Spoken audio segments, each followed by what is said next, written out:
families? Thank you, Senator Wyden. The President supports measures that Congress legislating measures that would ease the burden on lower and middle-income families.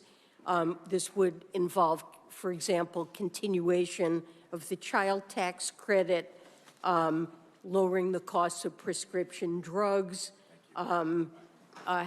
investing in affordable housing, lowering the cost of health care, and the energy investments that you referred to that could cut utility bills significantly.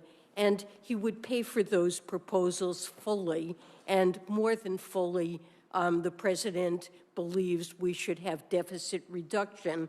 And the revenue-raising proposals involve asking upper-income taxpayers and large corporations to pay their fair share. And so we believe, I agree with President Biden, that proposals like this would lower the costs and ease the price pressures that low and middle-income households are facing due to rising energy and food costs, the supply chain problems that have been associated with the pandemic, and deficit reduction would complement the work that the Federal Reserve is doing. Let me get a couple questions in on the IRS. Secretary Yellen, IRS audit rates have fallen by more than 72% over the last decade and by 86% for those earning more than $5 million per year. This lack of oversight, in effect, is given the high flyers a free pass to cheat. The IRS estimates that we're losing about $600 billion each year from taxes that are owed but not paid. The IRS commissioner testified that our losses could be as high as $1 trillion a year. The president is requesting $80 billion for the IRS over 10 years. According to the Congressional Budget Office, this investment would raise over $200 billion in revenue, primarily from high-income tax cheats. Can you talk a bit about why this is a smart investment and how it would help fight inflation? Well, tackling that $600 billion annual tax gap is absolutely important in ensuring fiscal responsibility. It would generate substantial revenue in a manner that's efficient and fair. It would enable deficit reduction and help ease price pressures by providing the funding, a part of the funding we need for the urgent fiscal priorities we discussed. More broadly, the IRS is an agency that entered the pandemic without the funding that was in any way needed to navigate the challenges that they faced. It's remarkable that they were able to perform as well as they did in getting out child tax payments and the economic impact payments, but we absolutely have to invest in the IRS to close that tax gap, which reflects opaque sources of income, mainly by high-income earners that are not taxed. Wage payers who earn W-2 income really pay their fair share, and they need the resources to serve taxpayers, to be able to answer their phones, to be able to ensure that they receive the payments that they're due, and they need to modernize their technology, which is really the oldest, dating back to the 60s in the federal government. My time has expired, Madam Secretary. If my colleagues haven't asked it, I'll ask it for the record, but particularly this backlog situation, Oregonians who filed paper returns this year are wondering if the IRS has lost them. Some are desperately in need of that tax refund to pay bills. I'll talk to you about it further. Senator Crapo. Thank you, Mr. Chairman. And Secretary Yellen, you've heard from both Senator Wyden and me today about the significant pain Americans are suffering because of inflation that has accelerated and become broad-based following the enactment of the American Rescue Plan last year. Democrats are claiming that Republicans are trying to raise taxes. Nothing could be further from the truth, when the reality is that as we speak, the Democrats are trying to negotiate a new massive plan that would raise taxes significantly. Do you believe that it would be prudent fiscal policy to increase taxes or engage in more stimulus spending with an economy facing the prospects of stagflation? Senator Crapo, thank you for that question. As I indicated in my response to Senator Wyden, I believe there's a lot that Congress can do to ease the cost burdens that households are experiencing. With respect to energy, the administration has done everything that they can to bring down energy costs, for example, through an historic release of 1 million barrels a day from the Strategic Petroleum Reserve, and energy prices, gas prices, while very high, have risen a lot. They would be higher without that. But Putin's war in Ukraine is having impacts on energy and food prices globally. We're not the only country that's experiencing inflation. You can see that in virtually every developed country around the world. What Congress can do and what the Biden administration would like to see is investments in programs like lowering prescription drug costs, investing in clean energy and renewables that would free our dependence on global oil markets, which are subject to geopolitical risk and could bring down utility bills, affordable housing, help for child care expenses that would enable higher labor force participation, medical costs. And these are ways that the Congress and the administration can address, bring down some of the costs that households face.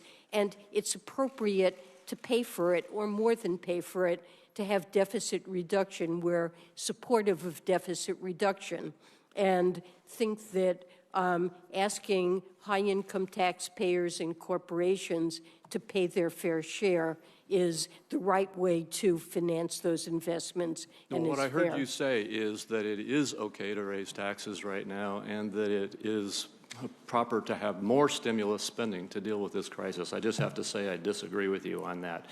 What I also didn't hear you say was that we should increase our production, our domestic energy production, rather than depressing our domestic energy production. Do you continue to believe that the President's policies with regard to reducing our capacities to develop our own oil and gas reserves and potential is the appropriate approach to this? You mentioned taking from our strategic petroleum reserves, which I think weakens us, but you didn't mention increasing our domestic production of energy.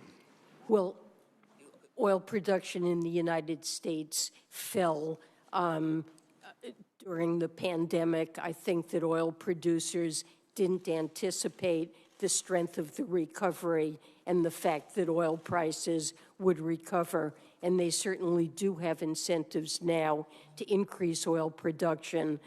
They're sitting on thousands of leases on federal lands that they have not yet drilled, and but certainly the permits can do for so. proceeding on those leases are not being facilitated. And, I mean, the President's executive orders have shut down the Extel pipeline. They have stopped the issuance of more leases. They've stopped the progress on the permitting of those leases, stopped the offshore oil production. The fact is we were energy independent, and now we are not. And it's not the result of the failure of our capacity. You know, we may be energy independent, and we're actually exporting oil, but we're part of global oil markets, which are subject to geopolitical influences. And given the global nature of these markets, that's virtually impossible for us to insulate ourselves from shocks like the ones that are occurring in Russia that move global oil prices. And look, over the medium term, the critical thing is that we become more dependent on the wind and the sun that are not subject to geopolitical influences, and passing clean energy credits that will boost non-renewables is, I think, really critical to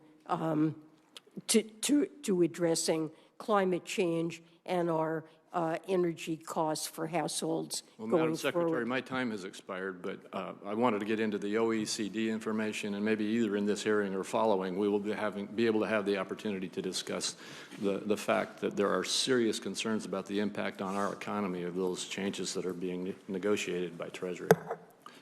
Thank you, Senator Crapo. Senator Stabenow. Well, good morning, Madam Secretary. We're so glad to have you with us. I do have to say, just on the issue of gas prices, after waiting for a long time to have enough chips in this country to finally get my electric vehicle, I got it and drove it from Michigan to here this last weekend and went by every single gas station, and didn't matter how high it was. And so I'm looking forward to the opportunity for us to move to vehicles that aren't going to be dependent on the whims of the oil companies and the international markets. Madam Secretary, let me just back up a second, because when President Biden came in, he really inherited a mess.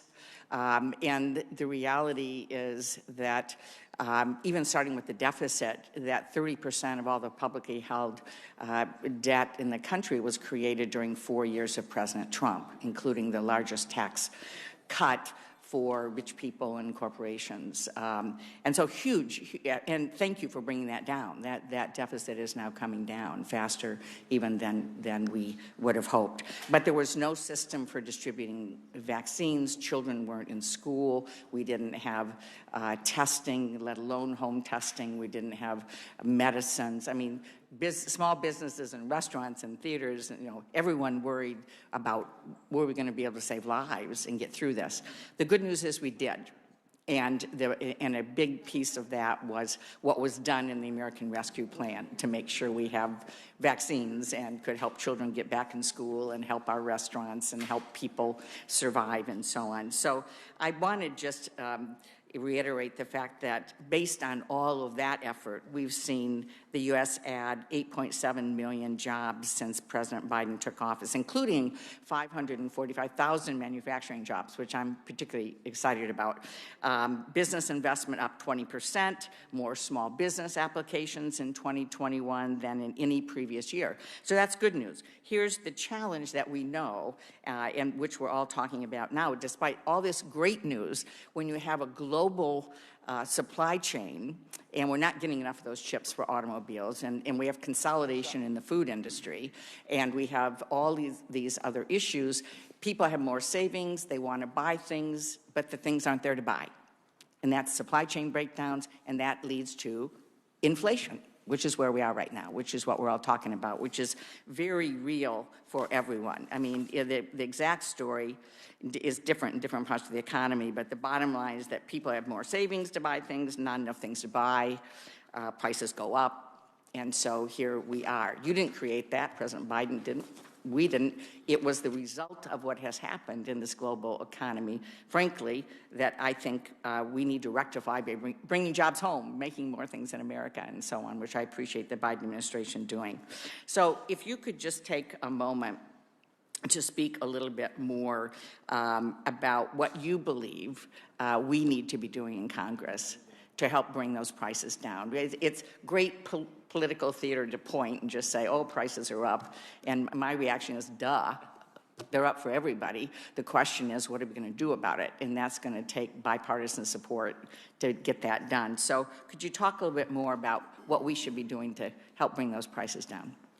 So let me say, I think that bringing inflation down should be our #1 priority, and President Biden, in an op-ed on inflation in recent remarks, has indicated that it is our top priority. we do have to recognize the Federal Reserve is charged, has an important role to play, and they're committed to doing what it takes to bring inflation down.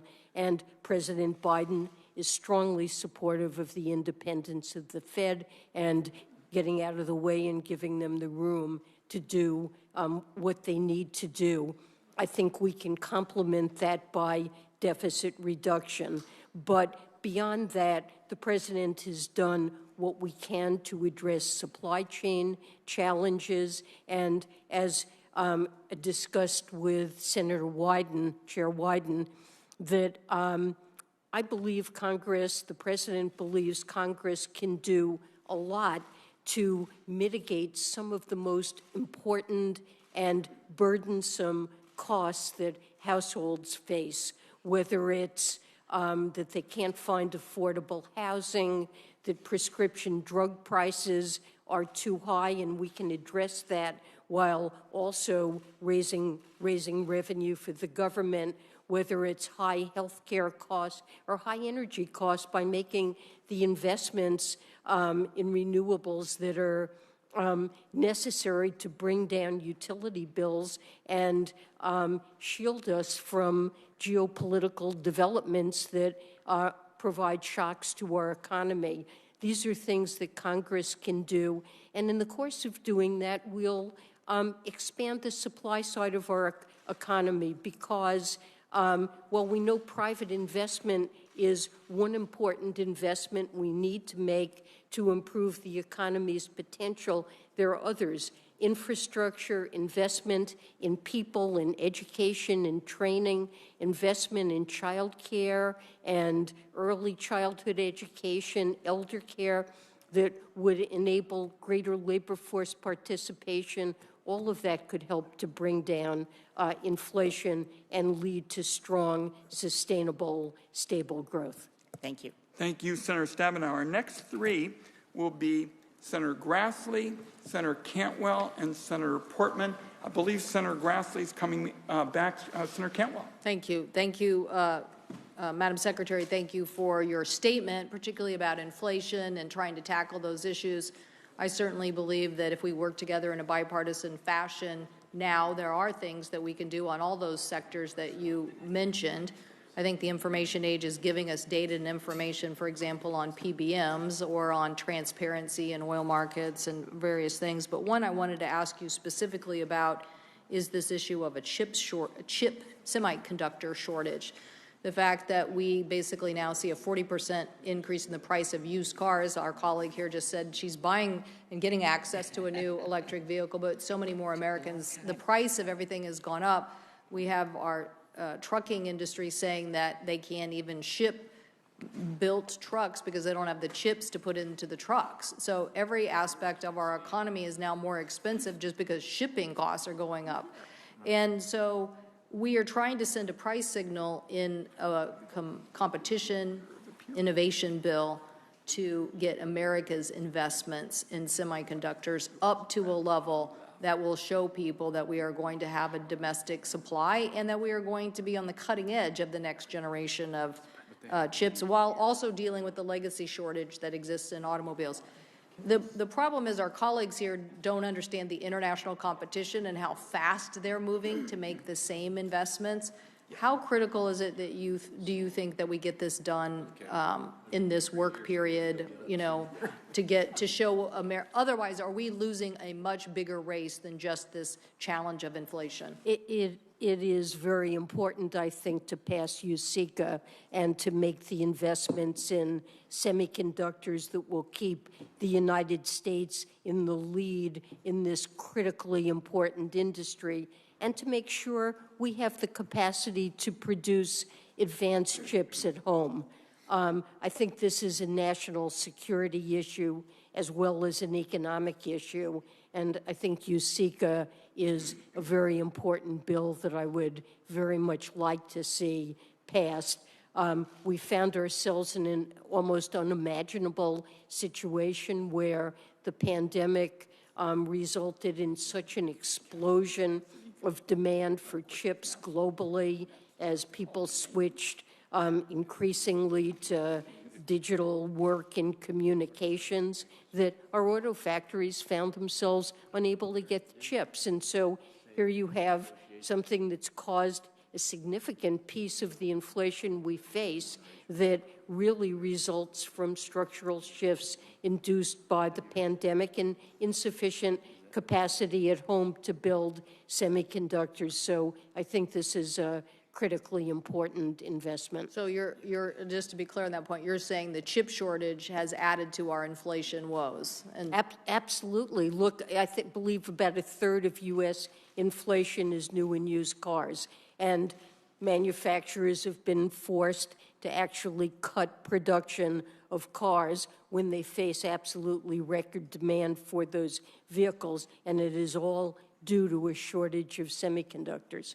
well, and since this market is so strong, it gets a little confusing to people, but at $20 billion a pop to build a foundry, most companies don't have $20 billion sitting around. And so the international chase to get that industry in those countries, I don't know if you think this is a seminal moment for us in this level of investment. I just see what's transpired with us going down in production over the last decade. And I now see how hungry Europe is and how hungry Asia is. How competitive is the financing environment in other countries? Well, there have been subsidies in many countries of semiconductor production, and certainly a conscious drive in China and other places to boost semiconductor production, and it's drifted away from the United States. And I think we need to do that. It's really critical that we develop that capacity, and certainly American companies understand this and are looking to do it, but USICA would make a big difference to their ability to get that financing. Thank you. Thank you, Mr. Chairman. I thank my colleague. Next would be Senator Portman. After him, Senator Menendez. After him, Senator Toomey. After him, Senator Carper, Lankford, Cardin, Daines, Brown, Young, Cortez Masto. Thank you, Mr. Chairman. Secretary, thank you so much for always being so candid in presenting today before the committee. Let me start with affordable housing, because we are lacking affordable housing in the state of Nevada and quite honestly across the country.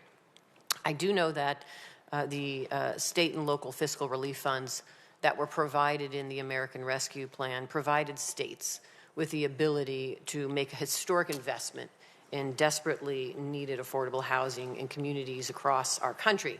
In Nevada, we expect to build or preserve at least 3,000 new affordable homes with these funds. It's very important that the American Rescue Plan funds leverage the nation's most reliable and impactful affordable housing production investment, which is the low-income housing tax credit. Here's my concern. I am concerned that in my state and some of the states across the country, they're not able to use the funds that they were received through the state and local fiscal relief funds to leverage those against the low-income tax housing credit.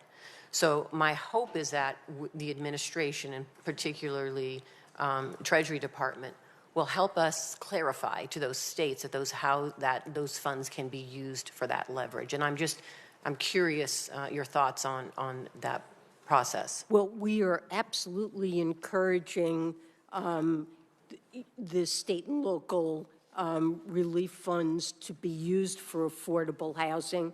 And actually, recently we published a fact sheet that explains practices that we have found promising and highlighting some of the ways in which these funds are being used for this purpose. But certainly we are strongly encouraging that these funds be used to boost the affordable housing.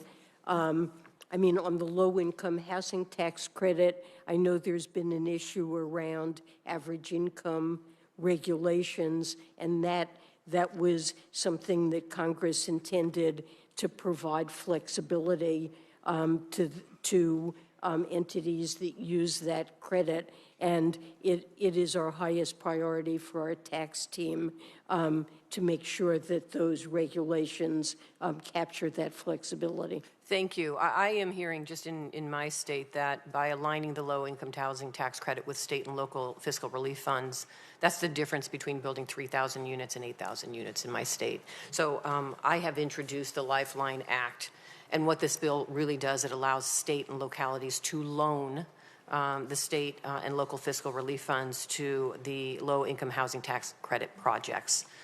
The loan authority is necessary because of the obligation to spend all of the state and local fiscal relief funds by 2026.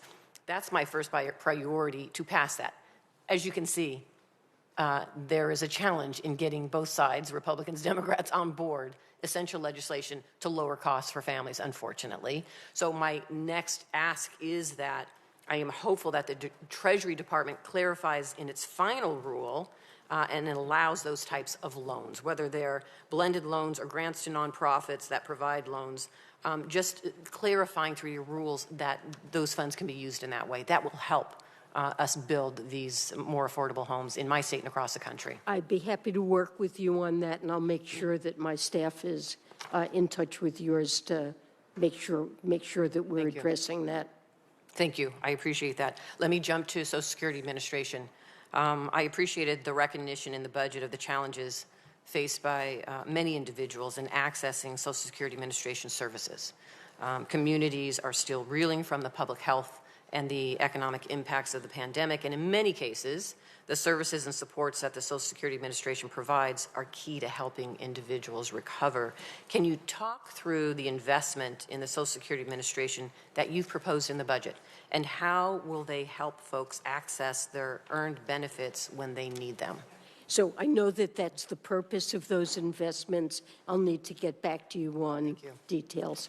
Please do. I was just in my home state, and we are talking about the high costs that we are seeing at so many levels. And to the extent that we can work together to lower costs at all levels for families, including those that are relying on Social Security, will be beneficial, not just in Nevada, but across the country.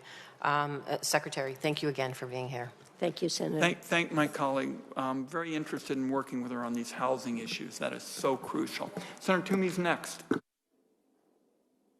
Thank you, Mr. Chairman. Madam Secretary, welcome back to the committee. I'm going to talk a little bit about a subject on which you and I disagree, which won't surprise you. But I think it's important that we have a candid conversation about the tax reform of 2017 and the danger that that I associate with the administration's attempt to really throw it out. And let me just remind my colleagues, these are objective facts. In the wake of the tax reform of 2017, take 2019, the first year for which it was fully implemented, we had the best economy of my lifetime. The lowest unemployment rate in 50 years, more job openings than people looking for jobs, record low poverty, median household income at an all-time high, strong wage growth, and this is important, the wage growth was faster than the rate of inflation. So American workers were becoming more affluent. They were able to improve their standard of living, contrary to today, where the wage growth is not keeping up with inflation.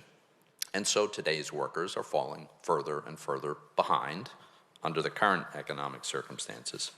But getting back to post-tax reform, corporate inversions had stopped entirely. It wasn't that they slowed down. We haven't been able to identify a single corporate inversion since our tax reform, which was designed in part to stop corporate inversions, went into effect.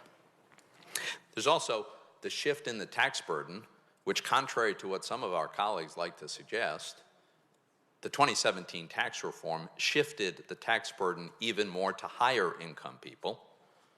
The top 1% of wage earners paid a greater share of the total tax burden as a result of the 2017 tax reform. The bottom 50% paid a lesser percentage, And today, the top 1% makes about 20% of the income in America, pays about 40% of the taxes. But what about tax revenue? Oh, well, that surged. And it's, this year, looks like we're going to reach another record high. And so far this year, 22% higher than last year. And last year was a record. For this year, corporate tax revenue is on track to be at the highest level of GDP since 2015. So the statistics are unbelievable. Like, I don't know how you could even conjure up a better economic outcome than what we had right before the pandemic hit. Now, you could suggest that, oh, it's all a coincidence, that the tax reform resulted in exactly what some of us predicted and suggested might happen, which is an acceleration of investment, strong economic growth, repatriation of a huge amount of overseas money. But that's pretty improbable. The fact is, we had the best economy of my lifetime by far, and it was working best for low-income Americans, ethnic minorities who historically have not had as good an economic results as others.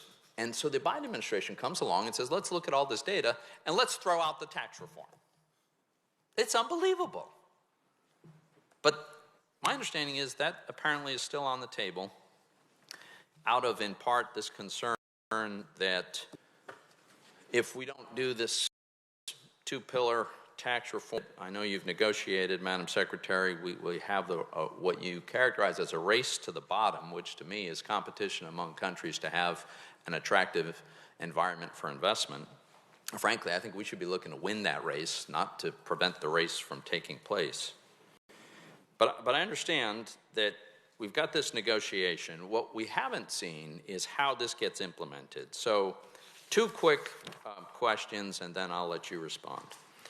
First, I'm very concerned about the impact that the proposal will have on American competitiveness. My understanding is that the Treasury Department has run an analysis, has data about the impact on American business if the tax reform that you have proposed would go forward. So I'd like to know when we can get access to that data. That's my first point. And the second is that since Pillar 1 of your 2-pillar model requires modification of existing tax treaties, it seems clear to me that has to come to the Senate for ratification. I have not yet heard an agreement that that's in fact going to happen, and in the absence of that, an explanation for why, since the Constitution requires it, why it should not. And with that, I will yield to the Secretary. Well, just very quickly, with respect to access to data, of course, the data relating to Pillar 2 is available, and that was included in the House-passed bill and scored by JCT. So I think you must be referring to Pillar 1 right. and the impact that that would have. And what I would say there is that it could go either way, depending on the details which have not yet been decided in the Pillar 1 negotiations. The impact on fiscal revenues will be small. Pillar 2 has a big impact. Pillar 1 will have a small impact. We're a very large market economy. We will gain revenue from our ability to tax foreign corporations that are doing business in the United States where we consume those services. We will lose some from revenue that's taxing authority that's reallocated to foreign countries. Net, it could be positive or negative depending on details that have not yet been worked out, and that's why we've not provided data. We will when those details are clearer.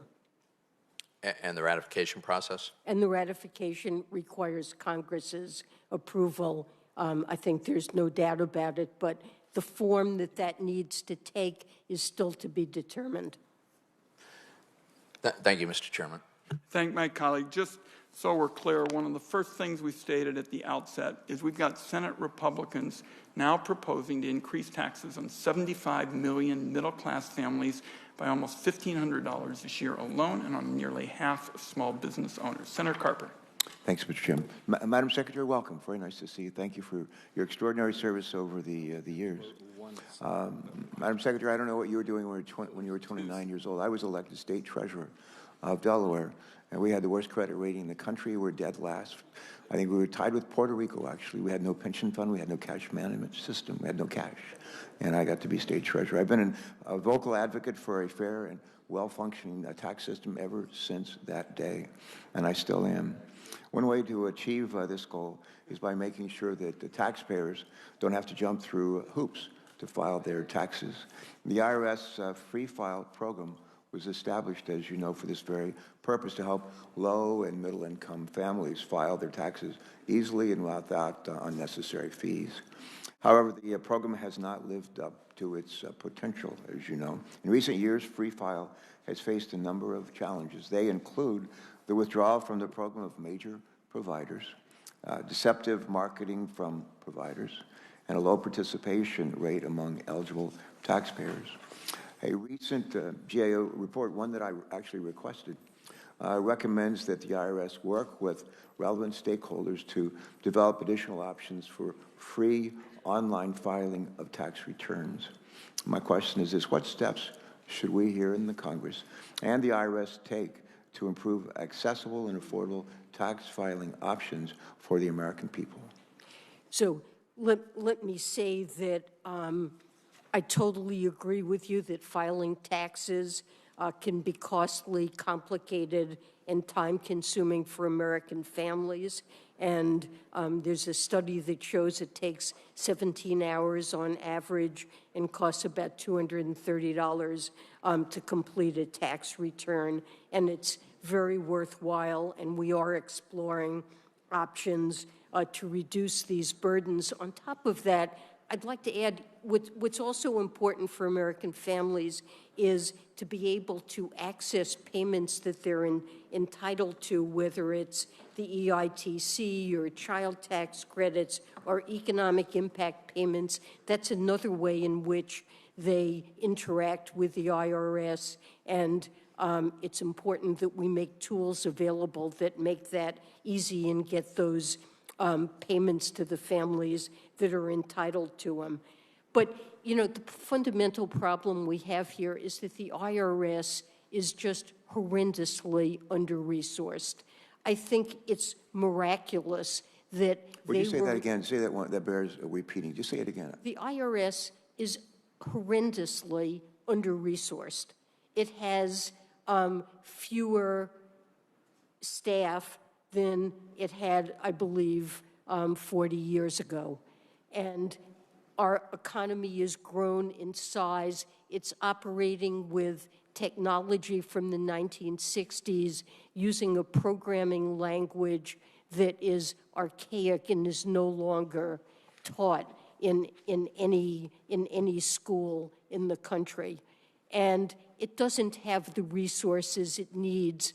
And the pandemic was a huge hit to it, left it with a huge backlog of returns and information that had to be processed that is really top priority. We then asked it to get out 3 different economic impact payments, child tax payments on a monthly basis, and it's amazing that they were able to do it.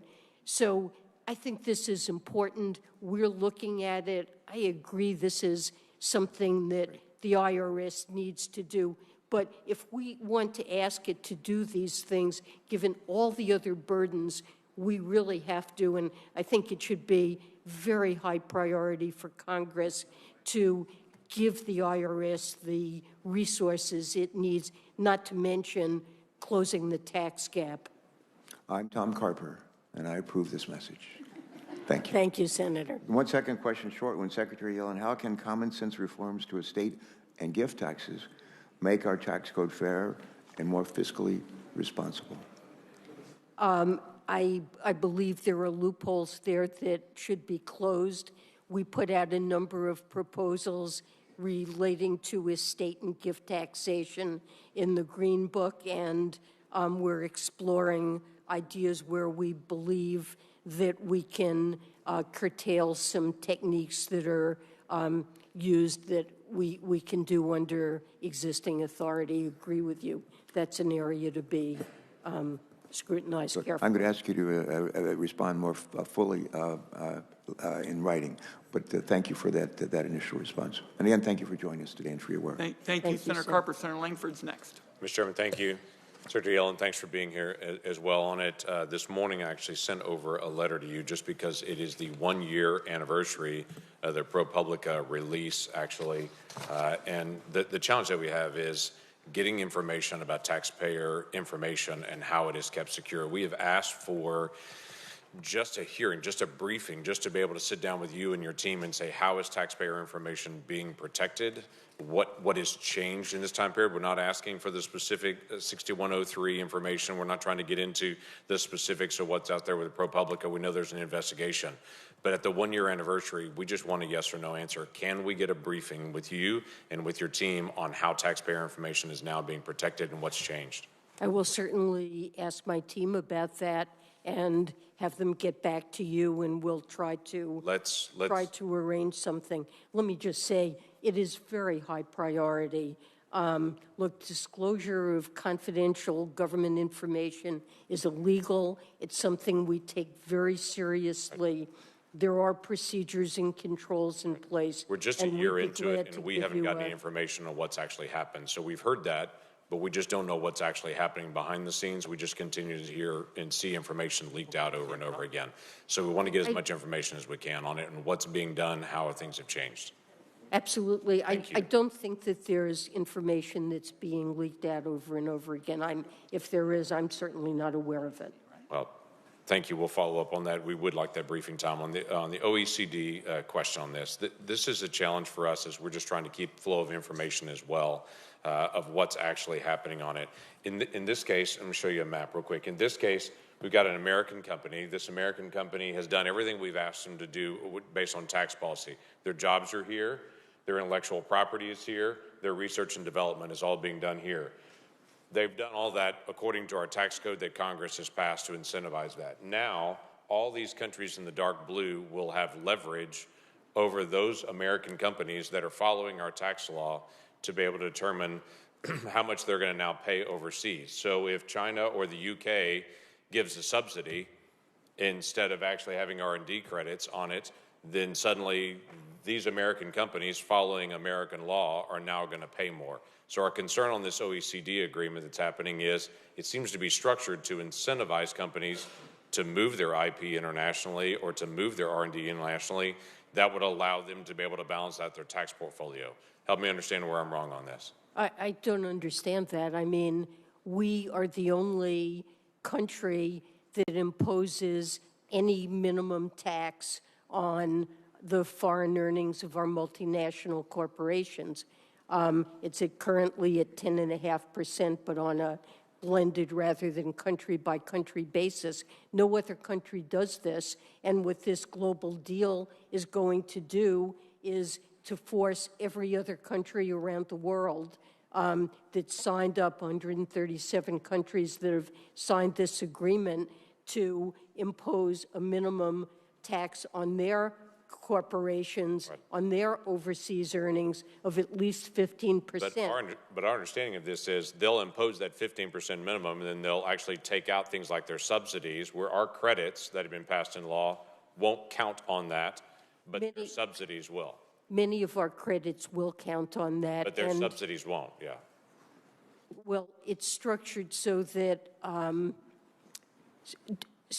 direct subsidies aren't counted, whether we give them or they give them. Right. But on the tax side, it does count.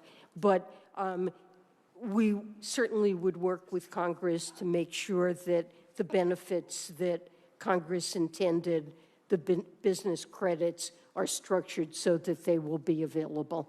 So yeah, that is reassuring to hear, because we've not had this sense of working with Congress through this process. It seems to be a deal that's negotiated everywhere else, and it's coming back to us last. Obviously, according to the Constitution, revenue changes have to be done through Congress and have to be voted on here. There seems to be an incentive to be able to move to something very different. This is the same thing we're dealing with the foreign tax credit piece right now. The foreign tax credits, the regulation was actually put out in January. A lot of companies, including companies in my state in Oklahoma, are really struggling to be able to understand that. We've had folks from Treasury that have come out and said more guidance is needed. But it seems to be the train is still moving, and they're still trying to figure out, only with an audit at some future date, if they were following the rules or not on this, because the guidance has not actually come out on time. So can you help me with the foreign tax credit piece to know, is this going to be delayed, or is this still going to be implemented this year when there's not guidance, but there's been a change, and it's been a change that's been different than what's happened for decades? Well, we have issued a regulation, But no we guidance. do understand that there are some issues that businesses have around it, and we certainly wish to work with you to address those. Will it be delayed, the implementation, until they get guidance? Time of the gentleman's expired. Let's get an answer to this. I don't think it will be delayed, but we'll work to address issues with it. I thank my colleague. Senator Cassidy's next. Madam Chair, several things. Madam Secretary, I'm sorry. Social Security is going insolvent. The administration has not proposed anything to address the insolvency. Is there going to be a plan coming forward from the administration to address Social Security insolvency, which is, I think, 12 or 13 years away now, with all the implications of further delay makes it harder to address? Well, so we gained 1 year in terms of the life of the Social Security fund, how long it continues to fund benefits. That was in the recent Yes, but that's, Security if you take a report. 75-year scoring, we've learned that it's going to be a $211 trillion deficit over 75 years. So saying that it's going to be extended 1 to 2 years seems almost, silly. No offense. So I do believe this is something, it's certainly true that it's not sustainable on a 75-year basis, and this is something that Congress and the administration should address. This is not news, I would say. We've known about this for at least 30 years and have not taken steps to address it. So you agree it's important to take those steps? I do believe it's something we should do. Let me move on. As regards the inflation, one variable that we can potentially impact is the price of oil and gas. Now, you've mentioned how it's an international market and there's some limit as to the impact of what we do locally. But that said, the administration has proposed decreasing tax incentives for the production of oil and gas. Now, if you decrease tax incentives, you're going to have less oil and gas produced. Now, that's going to intuitively decrease supply and contribute to that upward pressure. Does that make sense? Well, over the medium term, we absolutely need to move to renewables and to But I'm speaking about right now. If we decrease tax incentives to produce, that will decrease supply. And yet the administration is proposing to do that. Well, I'll just make that point and then move on. Indeed, if we're going to speak about, I have a quote here, apparently one of the major problems with producing oil and gas right now is the cost of oil field services. And here's a quote from the CEO of Occidental. She says that the, quote unquote, the paraphrase, given how expensive drilling and oil field services have gotten, it's almost value destruction if you try to accelerate anything now. Now, what would you think about increasing the tax incentive to drill oil and gas, recognizing what the CEO of Occidental says, that the cost of oil field services are so great, it is value destruction to attempt to accelerate? Well, prices are very high, in part because of, importantly, because of Russia's war on Ukraine. And I believe the incentives are certainly there to boost production, and that is something we need in the short run to So help relieve if we prices. could make a case that, and I don't mean to be rude, I'm sorry, if we could make the case that increasing the incentive, increasing the tax credit for 3 to 5 years to offset the increased cost of oil field services could increase production, would that be something that should be entertained?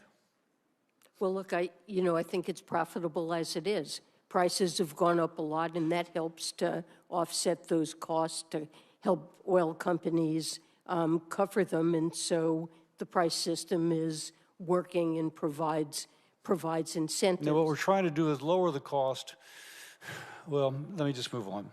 We're in a situation right now as regards Russia and the price of oil, in which, because of the restrictions on purchasing Russian oil, their oil profits have increased.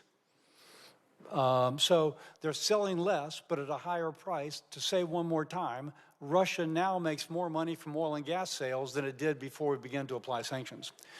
Now, the Europeans have considered coming together as a buying bloc to limit the price that we will pay, monopsony power, if you will. We'll pay the price of production, but no more. And so therefore, we don't pay the higher price at the pump, but they don't get the increased revenue. Is the administration participating in this? Are we taking the lead in this? Is this something that we would entertain? Absolutely.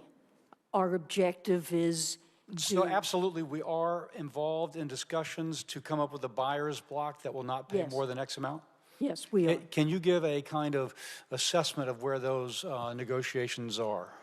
Extremely active. Senator- I think what we want to do is keep Russian oil flowing into the global market to hold down global prices and try to avoid a spike that causes a worldwide recession and drives up oil prices. But absolutely, the objective is to limit the revenue going to Russia, and the kind of strategy you suggest, there are different ways technically of accomplishing that, but it's certainly a desirable strategy The time to of the consider. gentleman's expired. Thank you. Thank my colleague. Senator Cardin. Thank you, Mr. Chairman. Madam Secretary, thank you for your service. I first want to just concur with the comments of our Chair, Senator Wyden, and Senator Carper in regards to needing predictable, sustainable funding for the Internal Revenue Service. The budget that the administration has supported does that, but we need staying power here. I've been working with Senator Portman when we were both in the House of Representatives trying to modernize the IRS through resources for the level of service, for the fairness in enforcement. And I just really want to underscore the commitment needs to be there for a sustained period of time so the IRS can provide the level of service that Americans expect and provide the fairness in our tax code. But I want to question in regards to affordable housing. Over this work period, I was on the Eastern Shore of Maryland and Cambridge, looking at some of the challenges we have there for affordable housing. That's a rural area. We go to urban centers, rural areas, we have affordable housing issues. And there are several provisions in the administration's budget that I think are important, that have bipartisan support. We could talk about the historic tax credits, which was used in regards to Cambridge.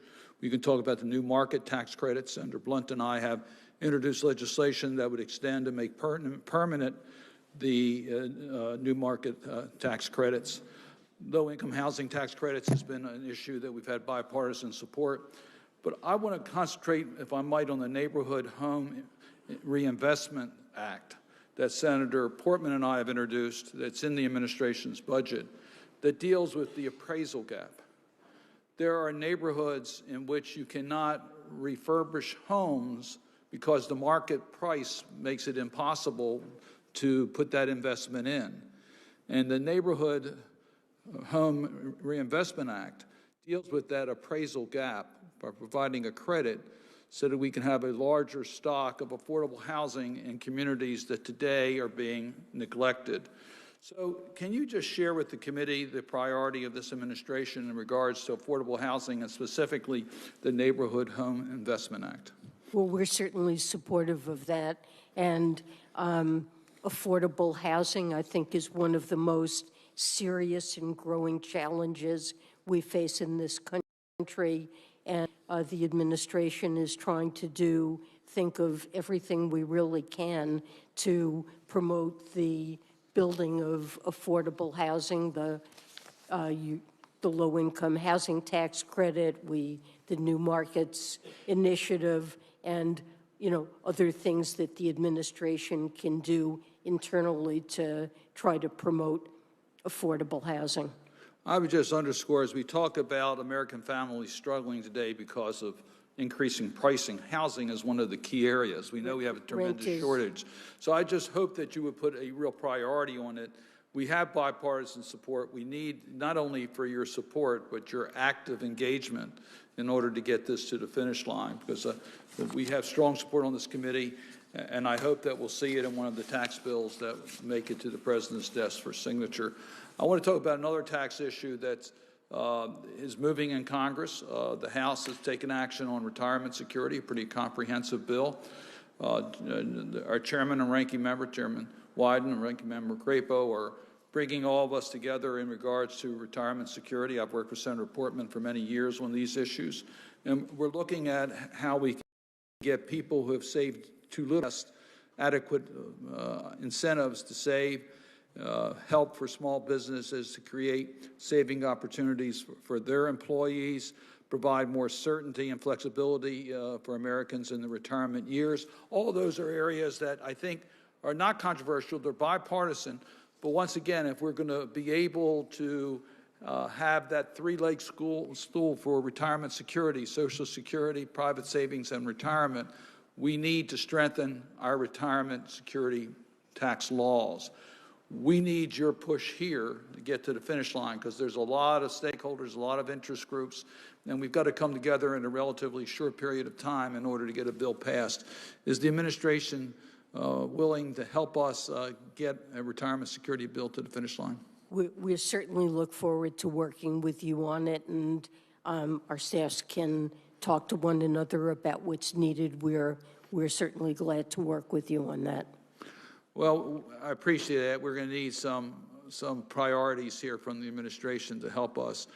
There are different views, and we have to reconcile different committees here in the House and the Senate.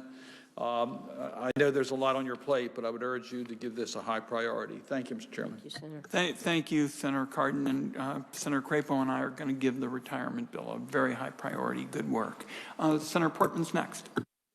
Thank you, Mr. Chairman, and thank you for your focus on the retirement policy front, as well as the ranking member Crapo, and to Senator Cardin.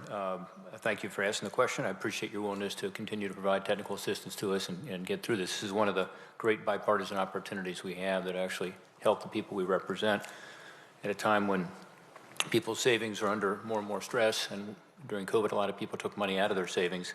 This will help them save for their own retirement through private retirement, and deals with really the 4 or 5 concerns that on a bipartisan basis all of us have raised with regard to the retirement system. And so thank you for working with us on that, and thanks you to Senator Cardin for raising it. On the issue of foreign tax credits, I'm very concerned with the new regulations, in particular the lack of notice and comment that went into the final draft of that. It's a pretty simple issue to me because countries all around the world provide foreign tax credits, so there's not double taxation. So if a U.S. company pays taxes overseas, you don't want to double up and have them pay taxes here, because we want more U.S. companies to do business overseas. I'll give you an example. In my hometown of Cincinnati, Procter & Gamble has over 10,000 employees. 40% of those workers support global sales, international sales outside of the United States. So this is great for us. A lot of those are service jobs, back office jobs, high-paying jobs, by the way, white-collar jobs that help strengthen our Ohio economy. But this happens all over the country. And so the interest in avoiding double taxation is compromised when you look at these new regulations. Post TCJA, which was 2017, we saw that if businesses are able to compete and workers are able to compete, they do pretty well. In fact, we had a lot more money come back into this country because of that. And we stopped inversions altogether, something all of us, were wringing our hands about and being very concerned about, which is companies literally becoming foreign companies to avoid the tax laws here. We stopped them, shut them down. So I think what you're doing right now with these new regulations is pulling us in the wrong direction and back to where we were not competitive. So I appreciate you've indicated you want to make changes to the cost recovery and royalty withholding portion of the rules. But I also understand that you've indicated you will not be amending the rules dealing with the creditability, the ability to take credits with regard to withholding taxes on services. And again, that's a lot of what we do in this country. So my question to you would be, one, do you agree with me that we want to have global companies here in America that are expanding jobs here and therefore taking advantage of what, again, the global community does, which is these tax credits, including for services?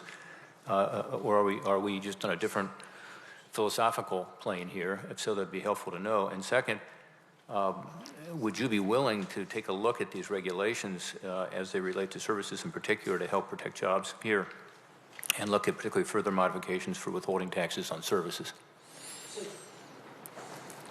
So let me say first, of course, we will look at any concrete suggestions that you have and work with you. We understand that there are concerns about these regulations, and we certainly will revisit them and look at comments. But philosophically, let me say, we think that these regulations are very important to protect critical interests of the United States. And the fundamental principle is that we should allow a credit for foreign taxes only where the foreign taxing jurisdiction has the primary right to tax the income. And what we're seeing around the world are new kinds of taxes, like digital service taxes, where foreign countries are essentially trying to expand their taxing jurisdiction through extraterritorial type taxes. And these are taxes that should not be entitled to take the foreign tax credit. And if we grant it, we're just encouraging countries to impose taxes that we think, in the case of digital service taxes, we've found them to be unfair trade practices. Well, Madam Secretary, let me interrupt just for a second because I have a limited time. I don't disagree with you on the digital services taxes. That's not the issue here, and I understand your position on that, and I tend to share your position that American companies have been unfairly targeted with regard to digital services taxes. I'm talking about withholding taxes with regard to services. And I think it's important that we have final regulations that have received notice and comment, from American workers through American companies, because it's very different than the initial regulations in that regard. So that's the issue I'm focused on today. Well, we certainly work with you on that, and we're reaching out and understanding what the concerns are about One these idea, rules, has been floated as a one-year delay to give us a chance to actually get the notice and comment and understand it better. I hope you would consider that. The time, my friend, has expired, and did you want to respond to that, Secretary Yellen? I was just going to say that if there are changes, they can be applied on a retroactive basis. Very good. Thank you. Senator Daines is next, and then I very much hope we can get Senator Casey, who's been so patient, and we'll have to see who else is coming. Senator Daines. Mr. Chairman, thank you. Secretary Yellen, thanks for being here today. I do want to talk about inflation because that's what everybody's talking about back home. The chairman mentioned that in his opening remarks. It's truly remarkable what's happening with the inflationary hurricane force winds that are blowing today. It's in the minds of the people that I serve every day, Montanans, every day. They're seeing it at the gas pump, they see it at the grocery store, they see fertilizer prices for our farmers. The Biden administration has attributed, though, this broad-based rapid inflation that began last year to Putin. We've been attributed to greed, to triggered exploitation, to profiteering.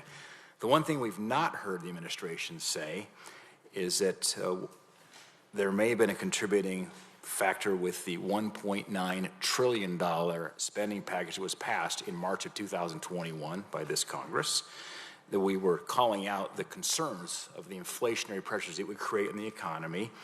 Even former Obama administration officials, we saw that with Larry Summers, who was a director of National Economic Council under Obama, was also President Clinton's Secretary Treasurer. He warned this would spark inflation. He was exactly right. In fact, in a recent Federal Reserve Bank of San Francisco research paper titled, quote, "Why is U.S. inflation higher than in other countries?" analysts confirmed the strong connection between heightened U.S. inflation and the government spending that was occurring earlier last year. A large portion of that spending was in that $1.9 trillion package. By the way, there was over $1 trillion of unspent COVID dollars coming into December of 2020. We warned everybody up here, you can't spend another $1.9 trillion because it will have inflationary effects. I've not heard this administration say anything about that, but I do want to allow you the opportunity to set that record straight. My question is, Secretary, do you agree with the San Francisco Fed that the nearly $2 trillion March spending package was a significant causal factor in the high, increasingly broad-based and accelerating inflation that we observed this past year? Senator, we're seeing high inflation in almost all developed countries around the world, and they have very different fiscal policies. So it can't be the case that the bulk of the inflation that we're experiencing reflects the impact of the ARP. So was it a causal factor, would you say, that $2 trillion when we had $1 trillion unspent? So do the quick math here. It's about $3 trillion that was put into this economy from December through March of 2021. So I guess the way I see it is when President Biden was inaugurated, he inherited an economy with very high unemployment, and the Congressional Budget Office and other forecasters were envisioning that this could last for a very long time. And we had to address the possibility that this could be a downturn that would match the Great Recession. And so in designing a policy, there are various risks that need to be taken into account. Of course, inflation was one of them, but the overwhelming risk was that Americans would be scarred by a deep and long recession, and that they would lose the roofs over their heads and not be able to feed their families. Right. Well, I respectfully, I mean, if there was a forecaster who was worried about the high unemployment rates, that forecast was, I think, massively off, and we're seeing now the biggest challenge, of course, is just families cannot afford to keep food and fuel. Well, inflation is the number. There's no question. I want with you. Talk about OECD for a moment here and China's compliance. We've seen China's recent history of non-compliance with international agreements. I'm concerned that China's not going to play by the rules with this agreement. Whether they'll ever play by the rules becomes a question. Here is the question: what makes you confident that China won't similarly stonewall efforts under the OECD agreement to determine whether Chinese companies are in compliance? And this gets back to the SEC issues and so forth. So China agreed, was one of the 137 countries that agreed to comply with these rules, and we expected to do so. But if it fails to do so, this agreement contains an enforcement mechanism that will allow the United States or any other country that has adopted the global minimum tax to impose taxes on China's companies that would be the same as if China had complied. So there is a tough enforcement mechanism in this deal, and if China doesn't comply, then the U.S. and other countries where Chinese firms do business will be allowed to collect the taxes on those Chinese firms on their business outside China that China hypothetically refuses to collect itself. Time of the gentleman's expired. Senator Grassley. You want me to go ahead? You're next. I was hoping we could get Senator Grassley and Senator Casey, but we have had a number of colleagues coming in. Let me ask my colleague from Indiana. Have you voted already? I have not, Chairman. Okay. I have not either. The vote hasn't started. All right. We'll go with Senator Grassley, and then we'll go back to the regular order. Thank you. I can't remember that you've said anything about corporate greed being a cause of inflation, but several members of your political party have, and yet we have mainstream Democratic congressmen or economists reject the greed theory. Jason Furman called it a sideshow. Larry Summers said it was a diversionary. Benjamin Page said it was a red herring. And Catherine Rampel for the Washington Post referred to it as an inflation conspiracy theory. What is your opinion? Does corporate greed explain the broad-based price increases consumers are currently facing? Well, I guess I see the bulk of inflation as reflecting demand and supply factors. And on the supply side, we've had huge supply chain issues due to the pandemic and shifts in the pattern of consumption away from services and toward goods. We've had enormous increases in food and energy prices, partly reflecting Russia's war on Ukraine. I think and those are, to me, the you're key answering factors. the question in a way that I'm glad you answered it, because I think that your answer rejects the corporate greed argument that we've been hearing. Next question, my concern with the current focus on so-called corporate greed is that it risks taking us down the failed roads of the 1970s, where we had price controls and windfall profit taxes. These policies led to rampant shortages, most notably gas lines around the block. Do you agree that neither price controls nor windfall profit tax are viable solutions to inflation and would have serious negative consequences? Well, I do believe in a strong antitrust policy, and that's something that's been a priority of the Biden administration. Having active competition in markets, I think, is critical to innovation and to consumer well-being. And so enforcing a strong antitrust policy, I think, is important. But with respect to the broader inflationary trends, the Fed has to play a critical role. I think deficit reduction deserves a complementary role.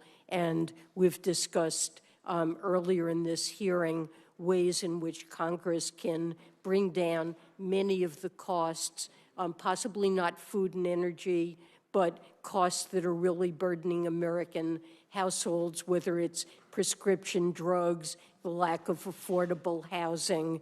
I think I take your answer as, with all the reasons you've given, that you're not advocating or thinking that price controls or wind profits taxes would have anything to do with fighting inflation. I'm going to yield back my time because I got to go over and vote. I'll put questions in. I'm going to go to my colleagues. Just so we're clear for the record, Clean Energy for America, passed in this committee, according to independent analysts, will save families $500. Okay. Let's see. Now we have an order of appearance, Senator Menendez. Thank you, Mr. Chairman.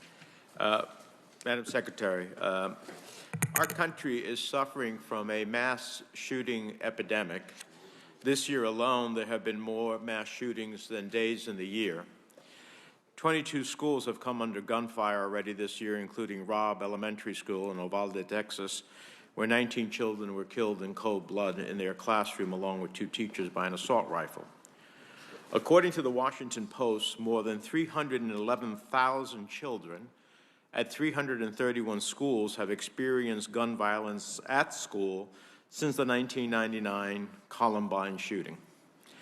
After decades of Republican obstruction to Democratic efforts to address this epidemic of school shootings, we are now learning the long-term cost of this trauma. Researchers at Northwestern University found that students who are survivors of gun violence at school are less likely to graduate high school, and they are less likely to attend and or graduate from college. These survivors are also less likely to be employed as adults than their peers. And if they are employed, they are likely to earn less over the course of their lives. So, Secretary Yellen, what is the economic cost of allowing the trauma of unabated gun violence in our communities and schools to continue unaddressed? Well, Senator Menendez, let me first say I am also horrified by gun violence, what we've seen in recent weeks over many years. And I do hope that Congress will take long overdue action and put in place common sense measures to reduce gun violence.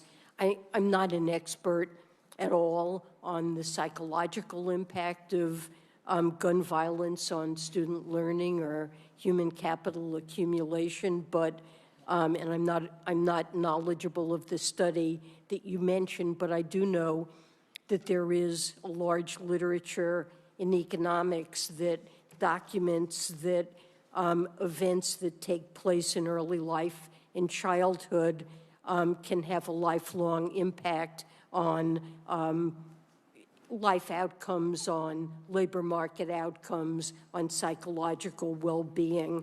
And so it only stands to reason that the threat of violence at schools it keeps our kids So from let me just learning. ask you from an economic, I know you're not a psychologist, but if Northwestern University's study that found that students who are survivors of gun violence are less likely to graduate high school, less likely to graduate from college, and more likely to earn less over the course of their lives, doesn't that have an economic impact? Of course, it has a negative impact on these individuals and on our economy. And I don't know what the aggregate size of that is, but it certainly has a negative Let me ask you on a impact. different topic. The Washington Post reported 2 weeks ago that the administration was considering canceling $10,000 of federal student loan debt per borrower for individuals with incomes under $150,000.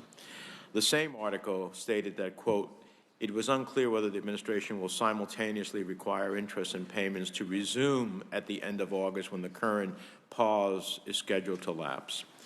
The Consumer Financial Protection Bureau issued a report in April of this year finding that 15 million borrowers, or 60% of all borrowers that have had their loans on pause since March 2020, may have difficulty resuming their student loan payments when a pause is over.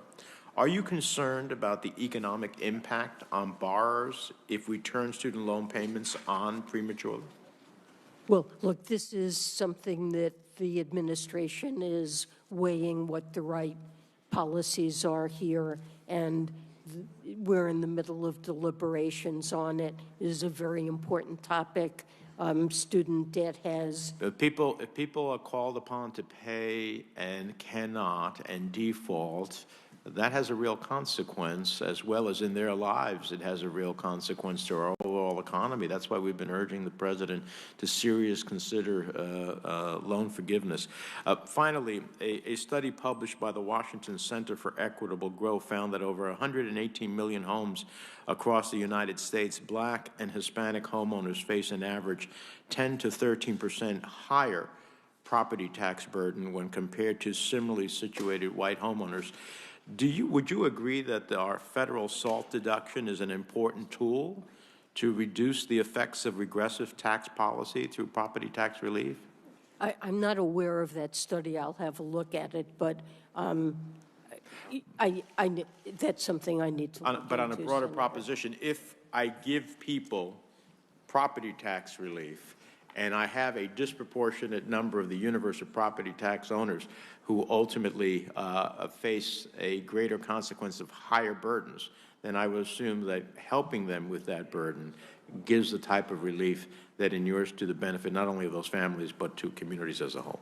That certainly seems logical. Time of the gentleman's expired. I don't know what this does to the Brown-Casey friendship, but Senator Brown is next after Senator Casey's been so patient. Senator Brown. He's a patient man, so thank you.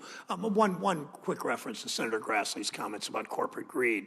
We know that while the Secretary is not saying that it's the main driver of inflation, we know that a number of American industries, oil, pharmaceuticals, shipping companies, and others have used the pandemic and used the war with Russia to raise prices, and have seen gargantuan profits from a number of those industries, that not by accident. So we know that. Let me shift to one of our favorite topics, Madam Secretary. That is the child tax credit and the earned income tax credit. The work you did, again, I compliment you every time in a public forum, what you and Commissioner Reddick did, and with Chairman Wyden's involvement, to get the IRS advanced CTC payments ready to go just 3 months after I sit on the floor next to Senator Casey. We talked about the excitement of that bill passing on March of 2021. By July, those checks were going out to 60 million, to the families of 60 million children. We should celebrate that perhaps more than we do. We know it slashed rates by 1/3, cut child poverty by 40%. That's why I'm fighting alongside Chairman Wyden and Senator Bennett and others to make sure this gets extended, because it's so important for our country. Tell us in your view. Some have criticized the child tax credit for all kinds of things. Would extending the child tax credit family, they'll say CTC is a primary driver of inflation. Comment on that, and then answer the question, if you would extending the expansion help families keep up with rising costs? Well, absolutely, of course it would. You know, the aid that was provided through the child tax credit during the pandemic, as you mentioned, it reduced poverty by almost a half, and all the evidence we have suggests that the CTC reduced inequality. It increased demand somewhat.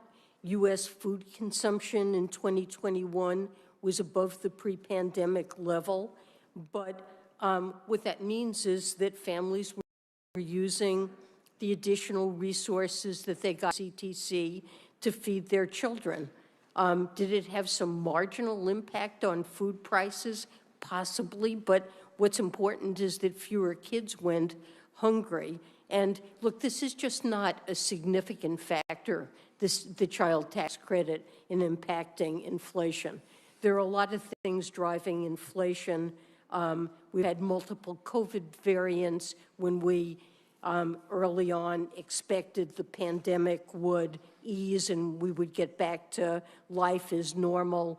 We've had ongoing supply bottlenecks. There are COVID-related shutdowns all around the world, including China.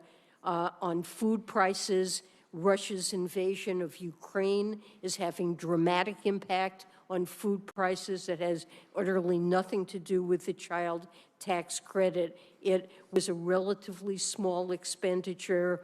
It was spent out over the full year 2021, and it resulted in a dramatic reduction in childhood poverty and financial insecurity for American families, and contributed little or nothing to inflation. Thank you. It's hard to call it anything but an unqualified success in showing that government can do the right thing and did do the right thing quickly and efficiently and effectively. Let me shift briefly in my last minute or so, Mr. Chairman, to international tax.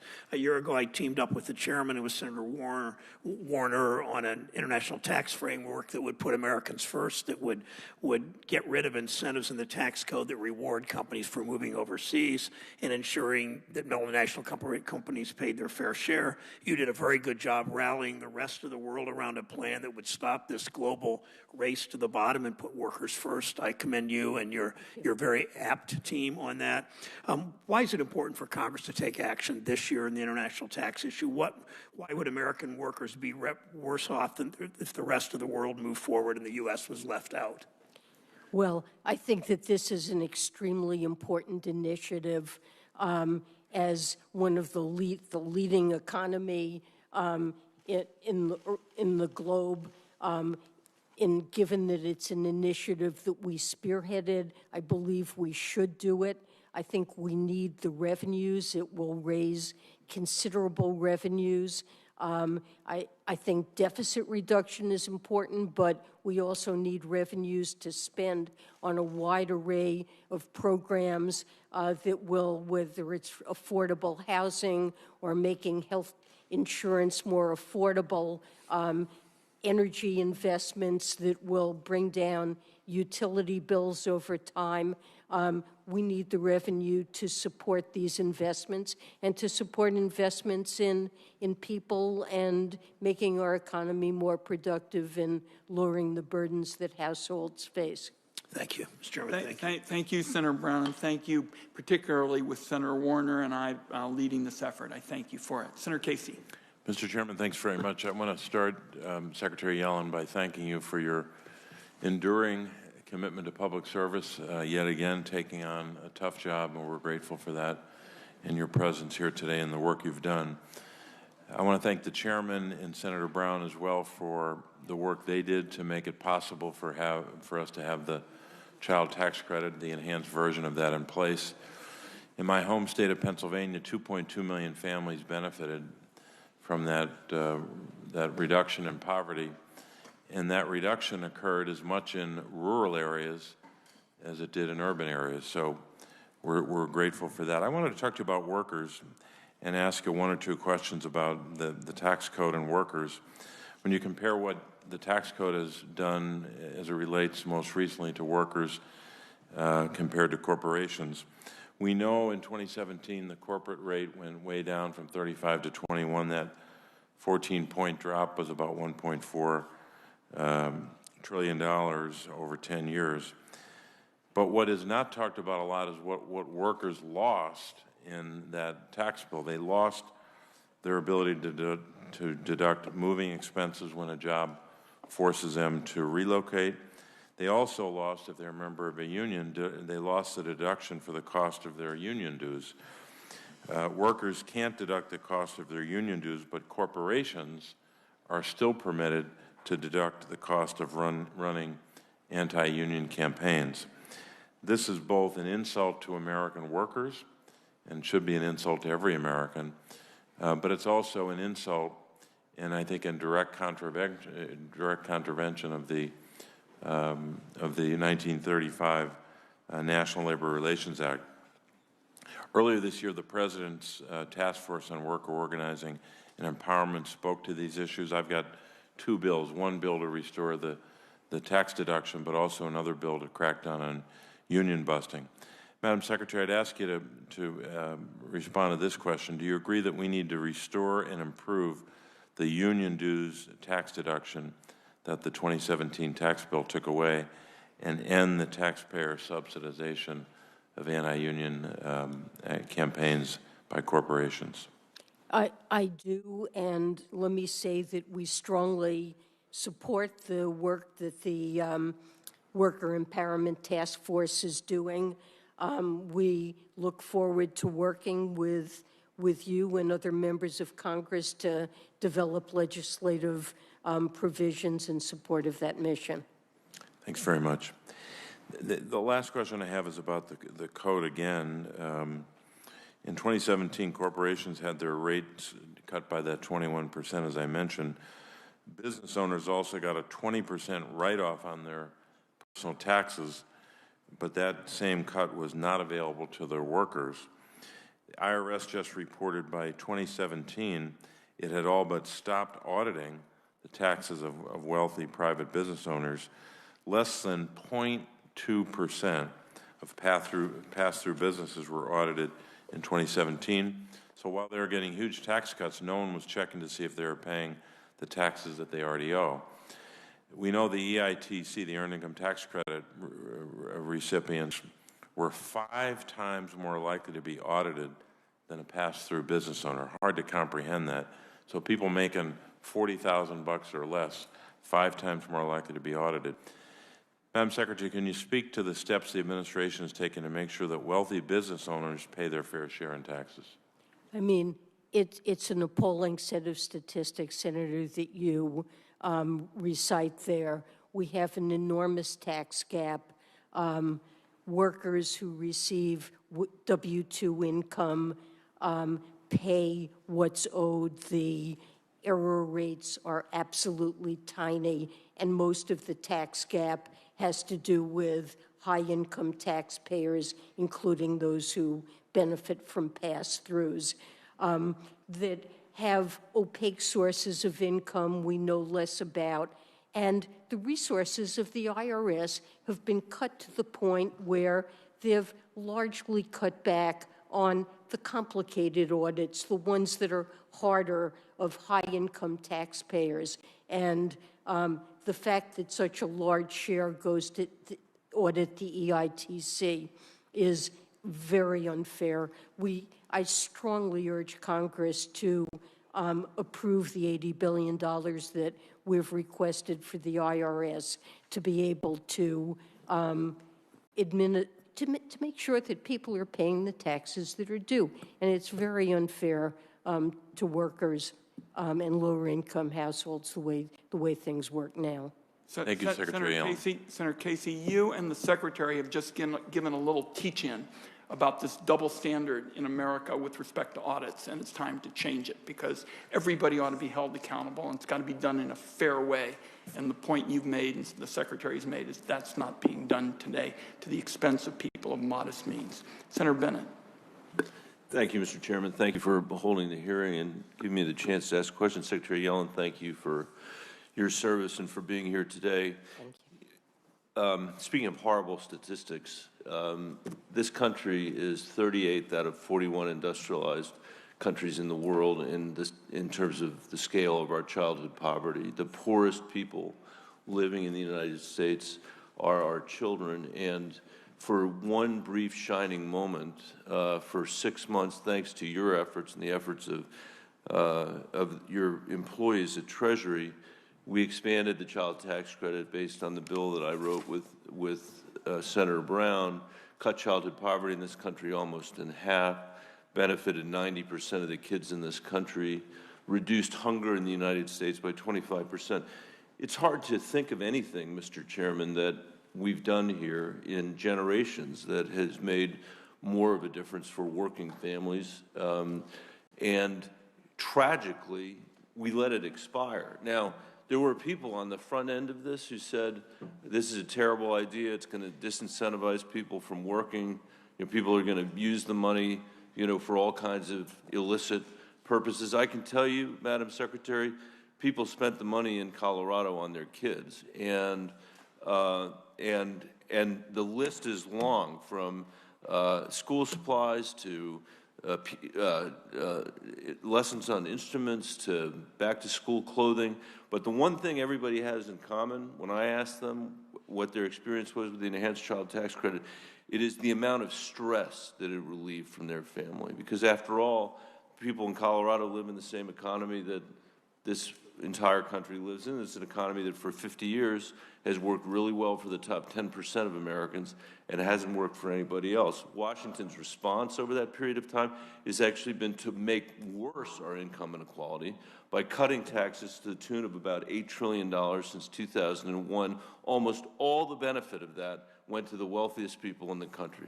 It made our deficits worse. It made our income inequality worse. It's staggering that that is what we would do. And finally, we finally did something for working people with the enhanced child tax credit and the enhanced earned income tax credit. And at the end of the year, we turned our backs on the poor children in America that benefited from this, the 90% of kids that had the benefit of this.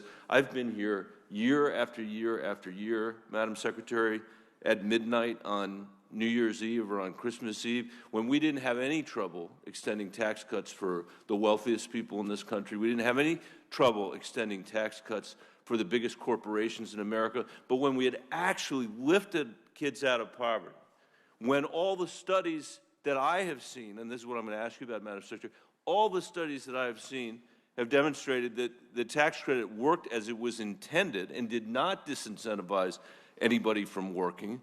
We cut it off at a time of rising inflation.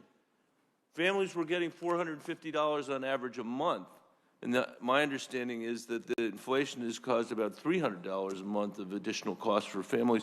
That was more than covered by the tax credit. So in the last minute and a half, Madam Secretary, let me say, first of all, how grateful I am for your effort and for the IRS's effort and for the employees that work for you, the heroic effort that they put in place to build a system to demonstrate that we do not have to accept these rates of childhood poverty as a permanent feature of our economy or a permanent feature of our democracy. And that was thanks to the work that your folks did. So I'd love to hear your reflections as an economist and a policymaker on the effects of the expanded monthly child tax credit on children and families, and what is your sort of general reaction to all of this? Senator, you've spoken eloquently about the benefits of the child tax credit. I completely agree with your comments. It cut childhood poverty dramatically. It enabled families to get a little bit of breathing room and to help their kids afford nutritious food and clothing and back-to-school supplies. And it really played a critical role. I think you know that the president has repeatedly said that he strongly supports extension. We would love to see Congress enact that. It's made a huge difference to inequality. It was a very important initiative. I feel very proud. I appreciate your comments. I feel very proud of the work that Treasury, and particularly the IRS, was able to do to get this money out and to do everything we possibly could to ensure that non-filers, all the many households who weren't required to file tax returns, to make sure that they received the credit as well. I would love to see, and we've been talking about investments in the IRS.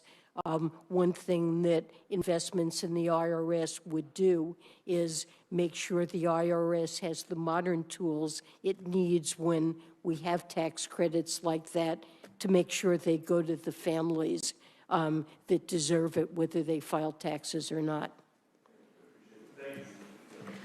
I thank my colleague. The Secretary has got a hard stop of 12:45. I think we're in good shape to achieve that. Next in line will be Senator Warren, and I'm going to run and vote and come back, and if Senator Hassan could chair in my absence, that would be great, and I think we'll all be able to get the second vote eventually as well. Senator Warren, you're recognized.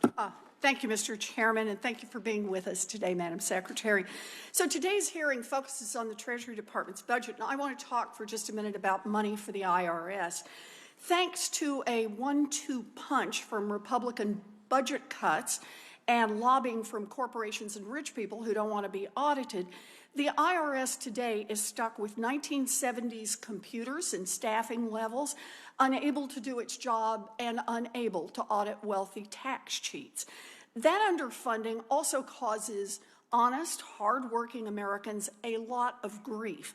According to the IRS, the average American spends about 13 hours and $240 every year just to file their taxes. 13 hours, $240. And sure, some people have complicated taxes that take time. But for maybe about half of Americans, taxes could be as easy as looking at a form the IRS has already filled out, showing your W-2 and 1099 income, then using the standard deduction and common tax credits to calculate how much you owe or how big your refund will be. If you don't agree, check no, fill out your own form. If you do agree, check yes, and you are done. Easy peasy.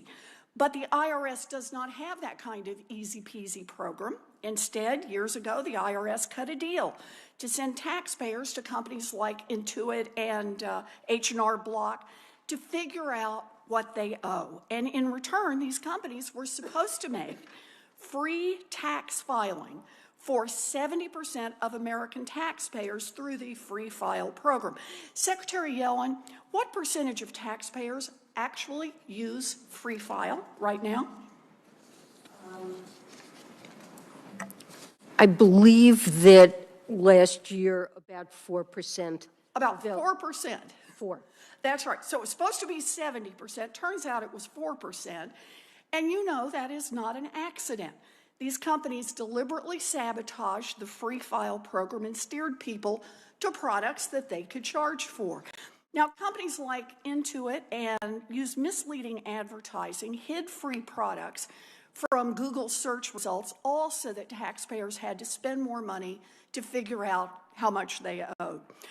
The Federal Trade Commission has now sued Intuit over its bogus advertising of free tax filing software, and last month the state attorneys general extracted a $141 million settlement from Intuit for these scams.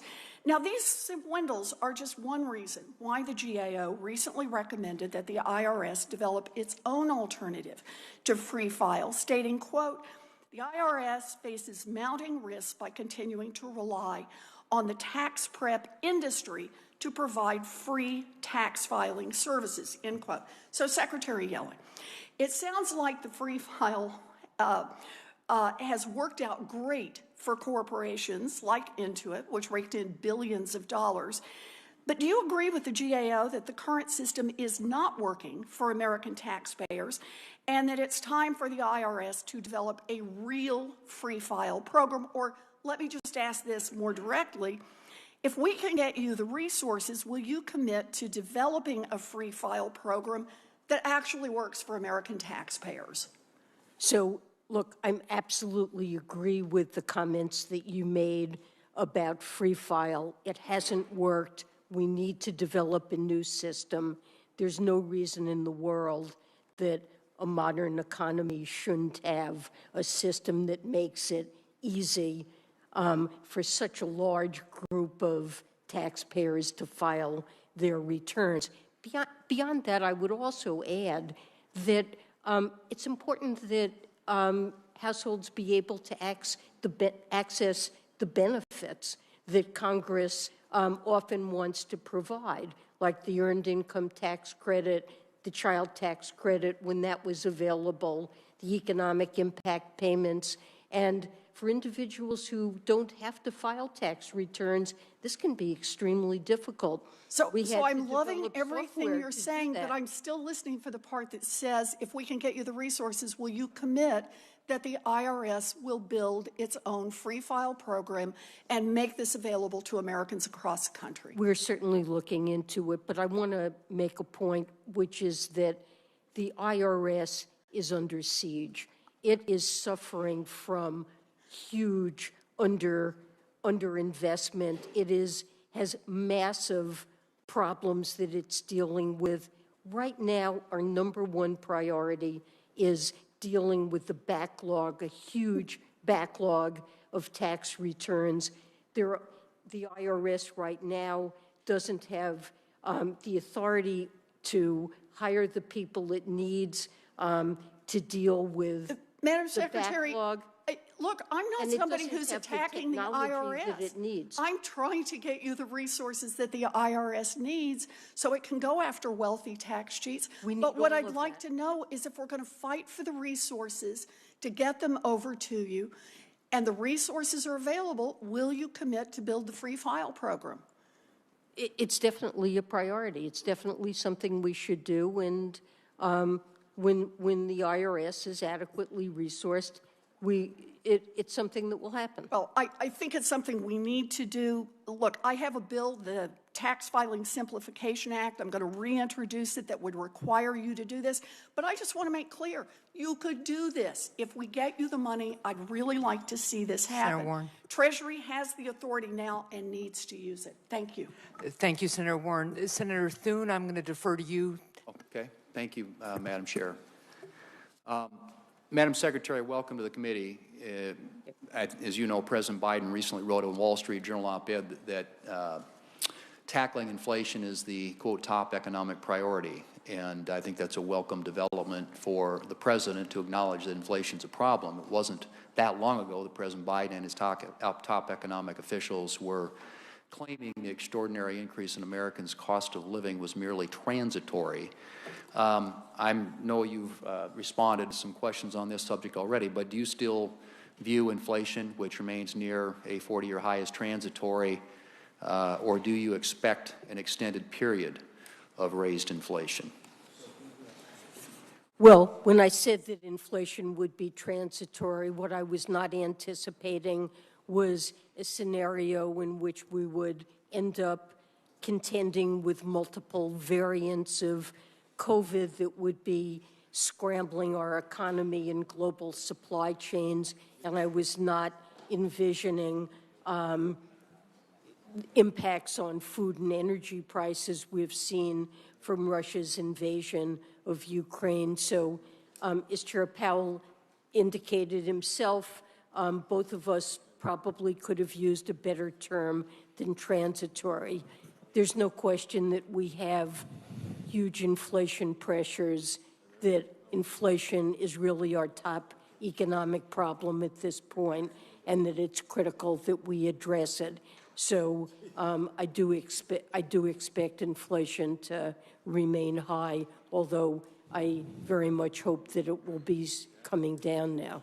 And the president's budget on that point projects inflation at 4.7% for 2022, which seems to be an entirely unrealistic assumption given that inflation in the first half this year has been well above that rate.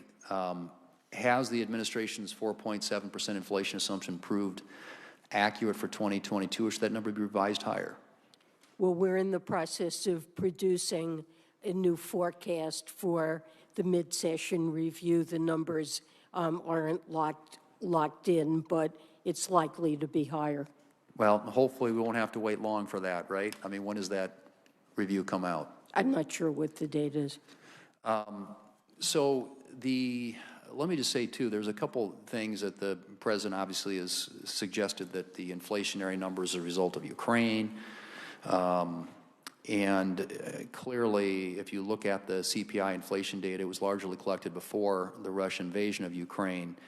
Was the president wrong to blame the pre-existing inflation on the Russian invasion of Ukraine? And do you think that it is at all attributable to the overheated economy that was accelerated by last year's $1.9 trillion partisan spending bill? Look, when President Biden took office, the United States faced a really horrendous problem in that it was projected that unemployment would stay extremely high for many years. CBO projected unemployment in excess of 9%. And he had to decide what's an appropriate policy to address what all of us thought at that time was the greatest risk facing our country, which is that we were seeing cars line up at food banks, people going hungry, people beginning to lose the roofs over their heads, worried that they wouldn't be able to get jobs, and that we would have a generation that was scarred by high unemployment. And we put in place and designed a program in the ARP that not only was intended to address those risks, but succeeded in doing so better than anyone could have anticipated. Right now, we have about the lowest unemployment rate we've had in post-war history. In recent Federal Reserve survey, more households than ever have described their financial situation as strong. In a question about could you manage to pay an unexpected $400 expense, a record of people since that survey started said they could. So we've accomplished a lot. We have the fastest recovery of any developed country.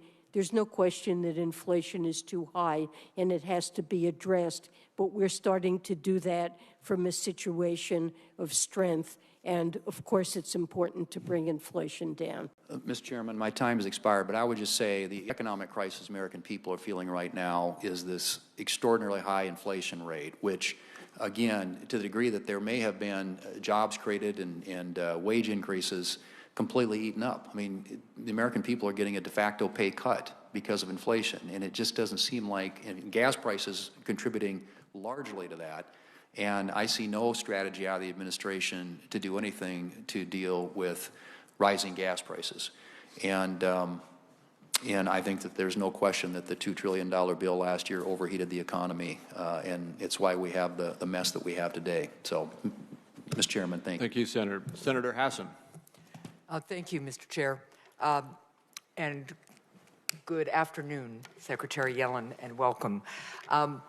Inflation is the #1 economic issue I hear about from Granite Staters. Supply chain challenges and Putin's invasion of Ukraine have driven up costs across the economy, and these higher prices are straining the budgets of families and small businesses.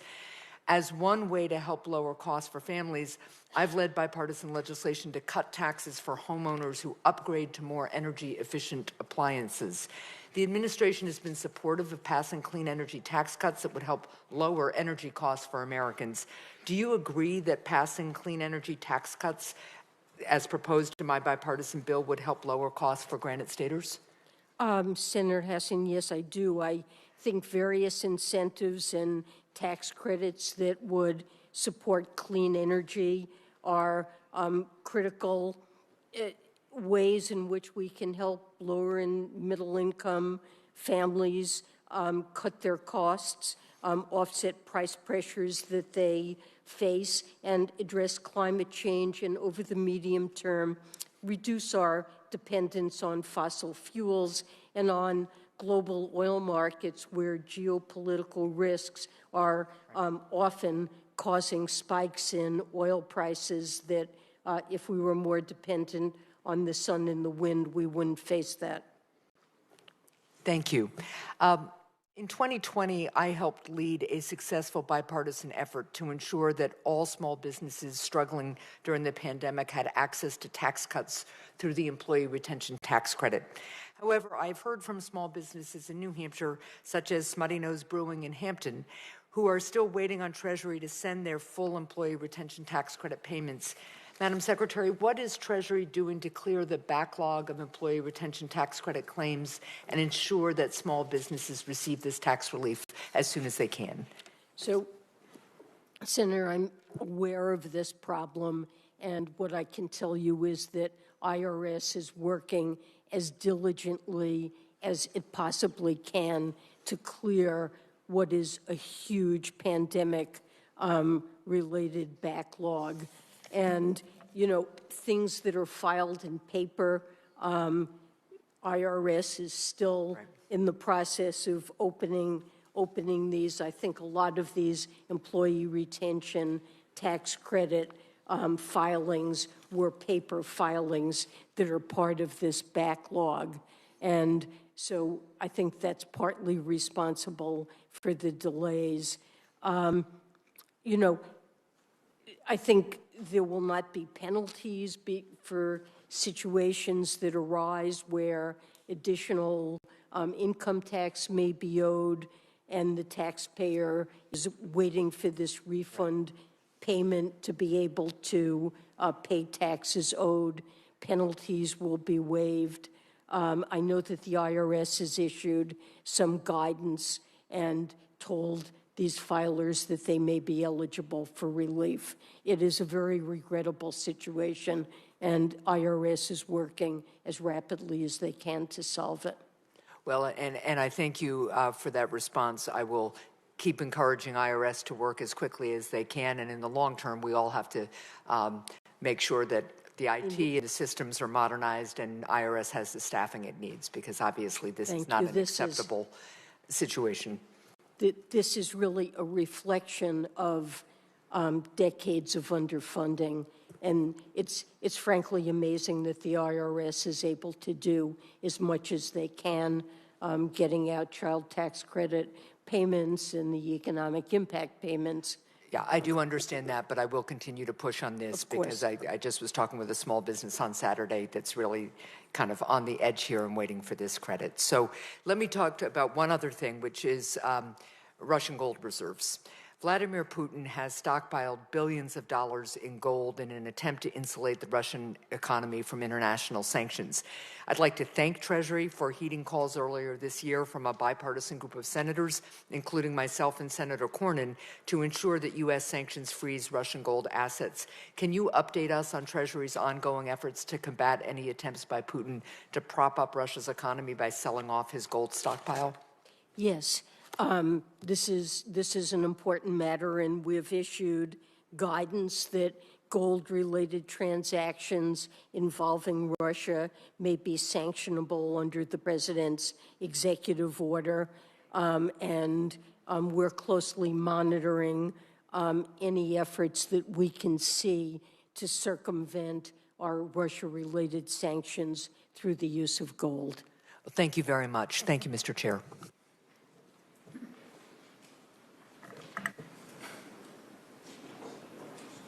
Senator Barrasso is next. Thank you, Mr. Chairman. Thank you, Madam Secretary. Appreciate you being here to testify today.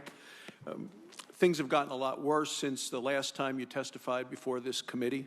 Inflation is at a 40-year high. It's impacting Americans with higher prices across the board.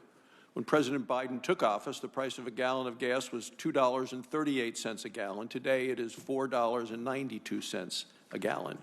This past Memorial Day was very expensive for people to travel. In my home state of Wyoming, rural areas, people who volunteer to drive for Meals on Wheels to deliver meals to shut-ins have had to stop volunteering, not because they don't have the time or the commitment or the open heart, they don't have the money for the gas. That is the #1 issue affecting the American people. And a few weeks ago, we had the Interior Secretary testifying before the Energy Committee. I asked her if she thought that gas prices were too high. She could not come up with it, didn't think it was an easy question, couldn't come up with an answer. Of course they're too high. But I ask you, do you think that gas prices are too high? Absolutely. Thank you. The people of Wyoming, vast majority of Americans agree with you on that point. And the question is, what are we going to do about it? Well, in your fiscal year budget and revenue proposals, as part of the proposed tax hikes, you specifically target U.S. energy production with tax hikes. On top of your tax hikes, the administration is doing everything it can to end oil and gas exploration and production on federal lands. Just last week, the administration announced a sue and settle agreement with environmental extremists, which calls into question millions of acres of oil and natural gas leases in the West, including 2,000 leases, specific leases in my home state of Wyoming. Some of these leases have been let 2015 all the way up through the end of the last administration. The president had his op-ed in the Wall Street Journal, talked about gas prices, said, well, we need to take every practical step to make things more affordable. But it seems to me tax hikes and other decisions like this are not going to help and are actually going to make matters worse. Making it more expensive to produce American energy would simply lead to higher prices for consumers. And once that energy is produced, it needs to be transported to refineries and eventually to gas stations. Well, pipelines are an important piece of that transportation. But on CNBC last week, you specifically suggested pipelines don't matter. On one hand, both you and the president say gas prices are too high, to which I agree. But on the other, you are targeting American energy with taxes, and that's going to result in higher costs for Americans. So since you agree the prices are too high, can you please explain the inconsistencies with the policies of the Department of Treasury and the administration?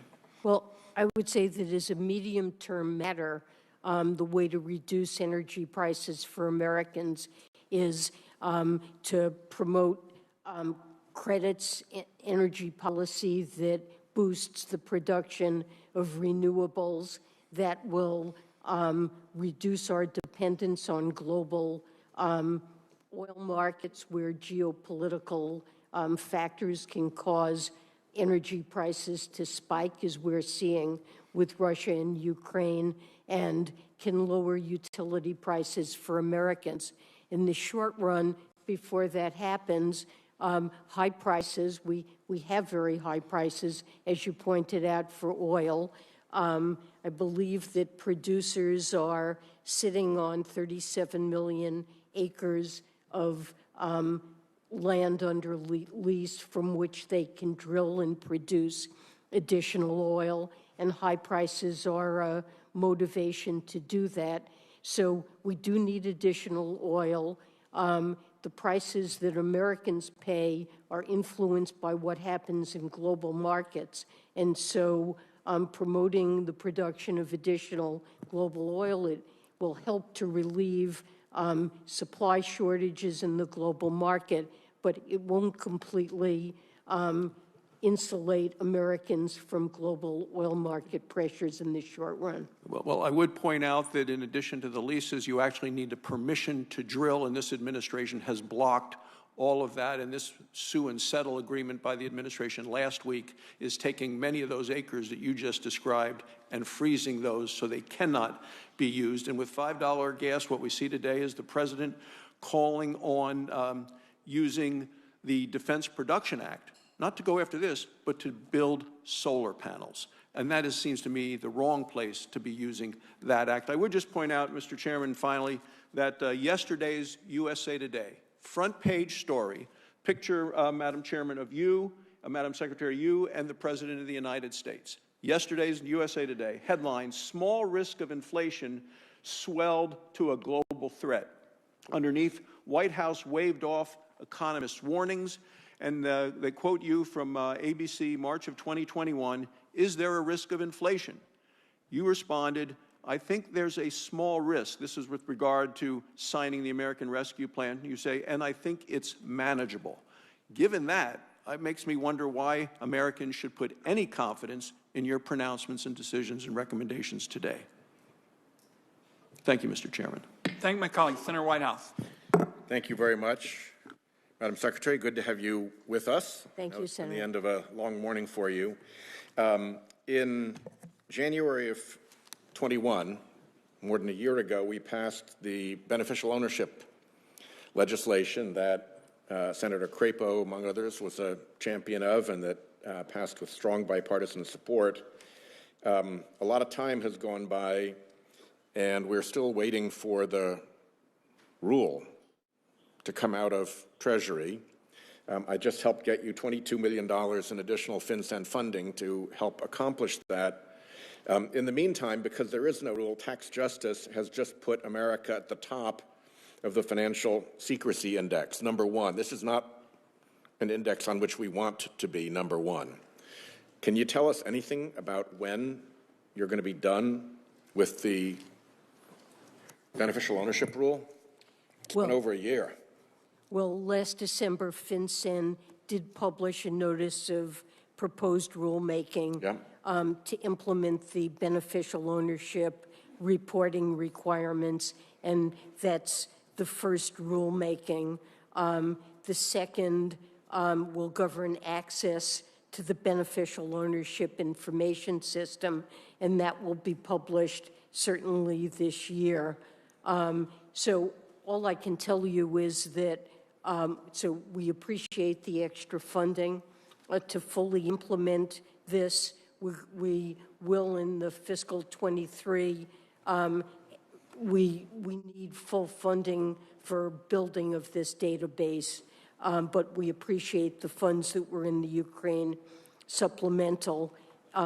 Effective implementation of the Corporate Transparency Act is really a top priority and is getting our full attention. Well, if you could instruct your people to pick up the pace, I think that would be helpful. It's been quite a while since the law passed. It's been a year since the regs were supposed to be accomplished. There are 3 different rules that are necessary to implement it. Only one has even been proposed.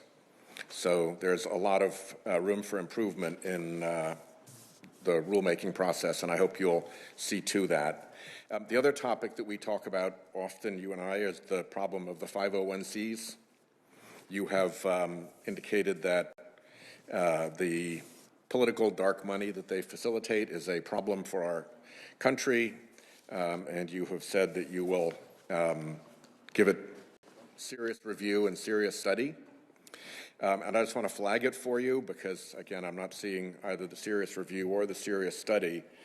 The problems are quite specific, and I want to flag them for you. One is you have a C3 and a C4 that are indistinguishable.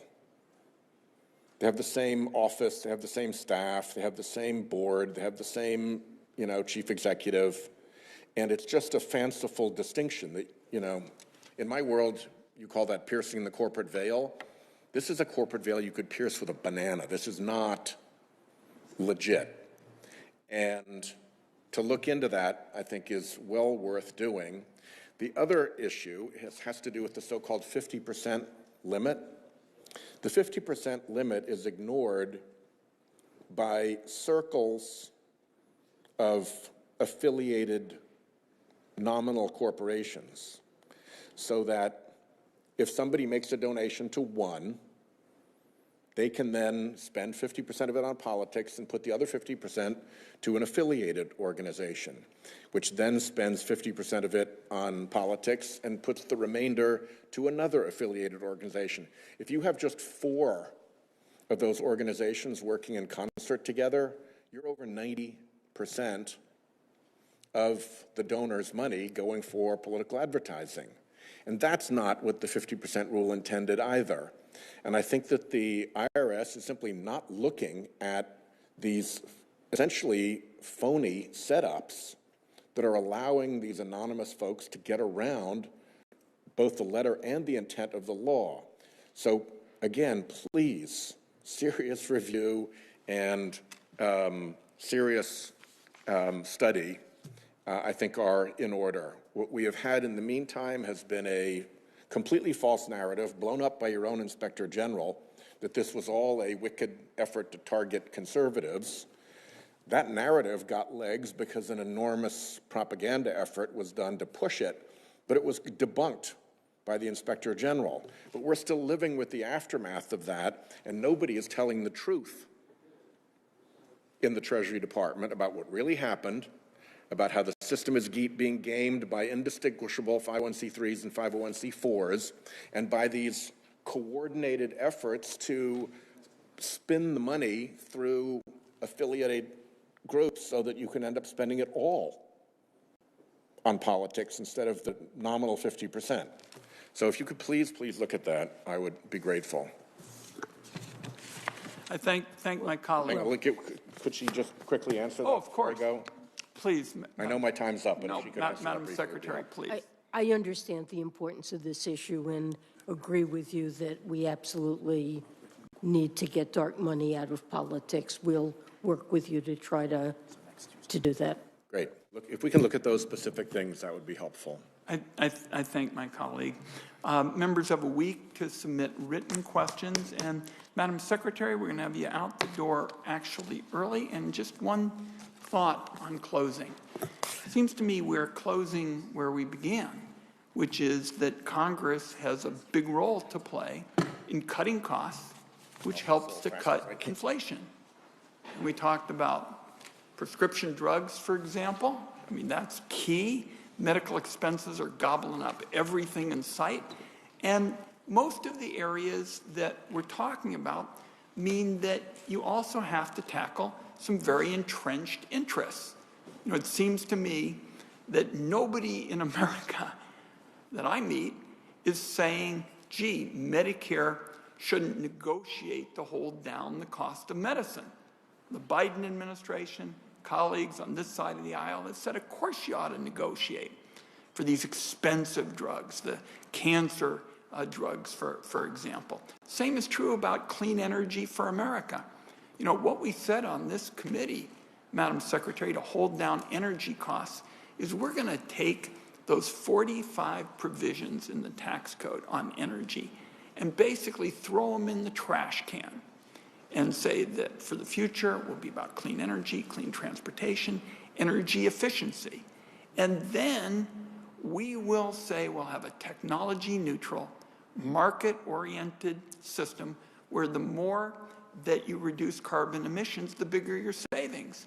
But in both healthcare and energy, you're going to have to take on some big, powerful interests to cut costs down. And that's why I'm so glad that you kept putting it right back at us, because I think this is what we've got to focus on, and everything needs to be on the table. We already talked, you and I, about some administrative overhead that can be cut. I saw over the break people in the housing business say that would be beneficial. And I want to thank you for just being out there day after day after day saying, look, everybody has got to be part of this effort. The executive branch, the Biden administration will be.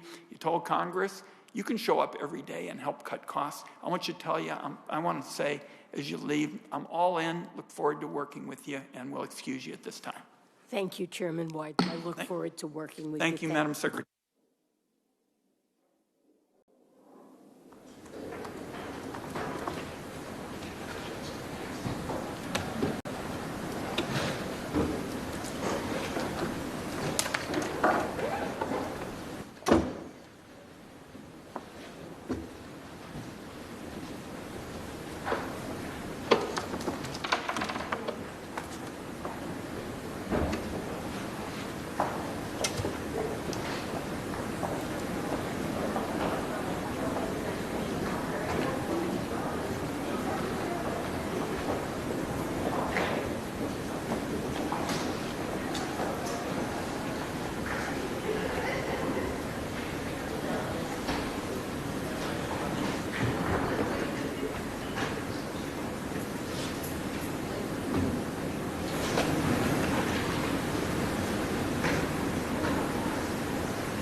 Hey, Senator, how are you? You going to vote yes on the PAC Act?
They also can't get in the way. It's too big.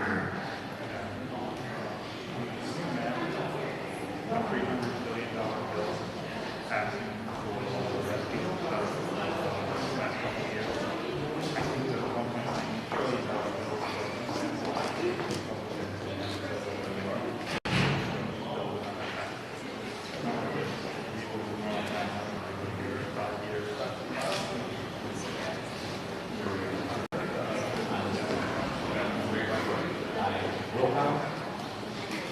and you face politics.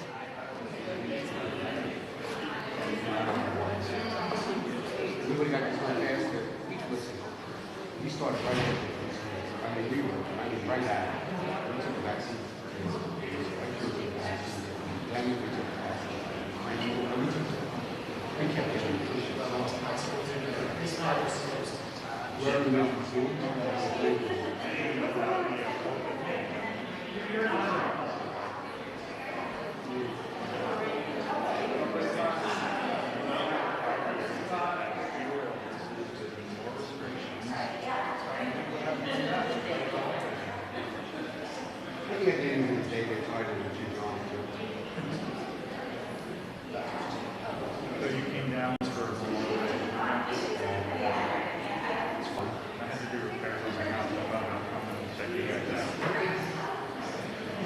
coming back. That makes it fucking cool. It's hard to go out and do.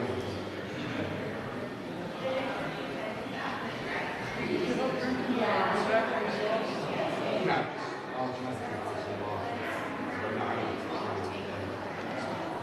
Like you used to.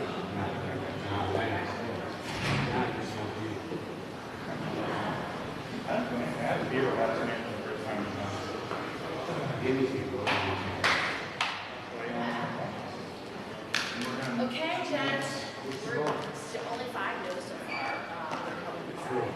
She will process it or you will yes committee. So they just only from our closure because they want minutes. They're no just process with a yes and fair passage.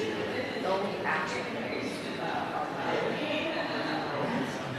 exactly. And you vote on the last. So we're all ready.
Search how many votes?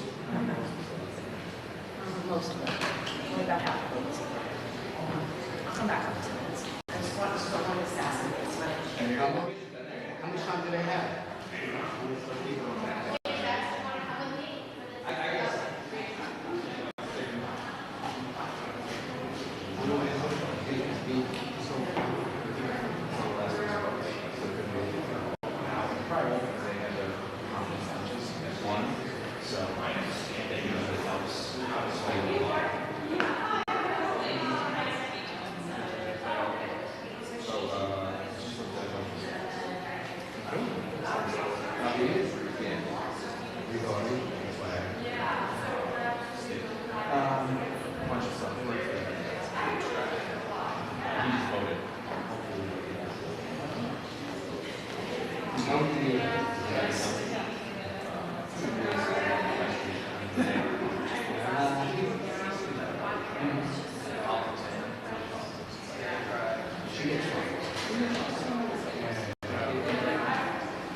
Vote yes? Did you vote yes?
He's one of those guys who, like, I covered him way back when he was reading Black Small. Like, Black Man and all that. Yeah, I remember that, right? I just got self-promoter, scandal, so in 2020, we got on, we got this man. Really?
But I get the feeling.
Sorry about that. No problem. What? What's up? What's up?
not a one-shot deal.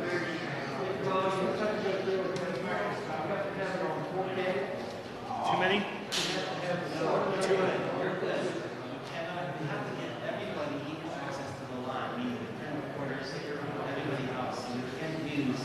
The school and the box to reserve space. You have to let everybody come to the line at the same time. So your correspondence has to be here. It's not that, and that was the deal we made with the Yellen. Okay. Leave it there, but everybody has to have access to the roads. That's not my box. Oh, it is? When you're done, move it inside the roads. Sure. Where's the demarcation line for this?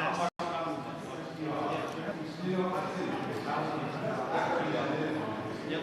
All right, so can I be here? Or no, is this what we agreed on that is, in fact, is to have all of our cuts from this. Yeah. So, and then, I don't know. Oh, I know who it is. They're not, they're part of. You're there, you shoot this way, right? They're an independent, smaller group.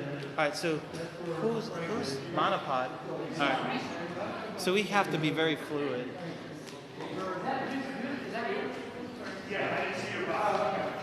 All right. Good.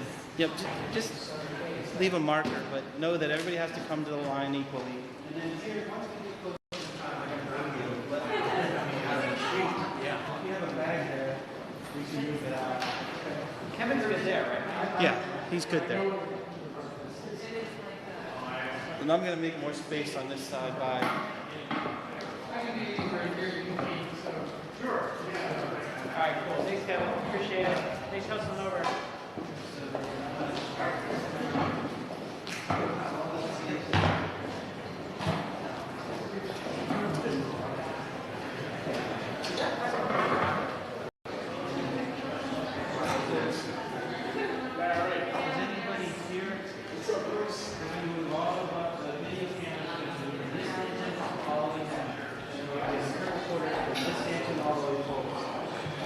That's the agreement. You can go as far down as you want. As far down as long as we can fit everybody from that station down the line. I'll help you from here.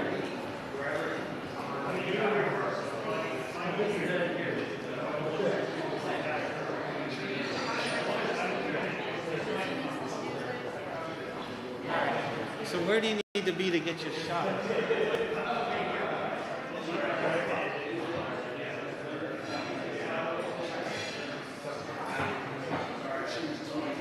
And then whoever's here.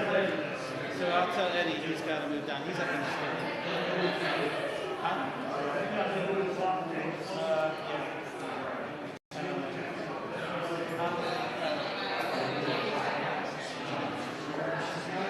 I'll know when I see him. Names. I can't remember everybody's names.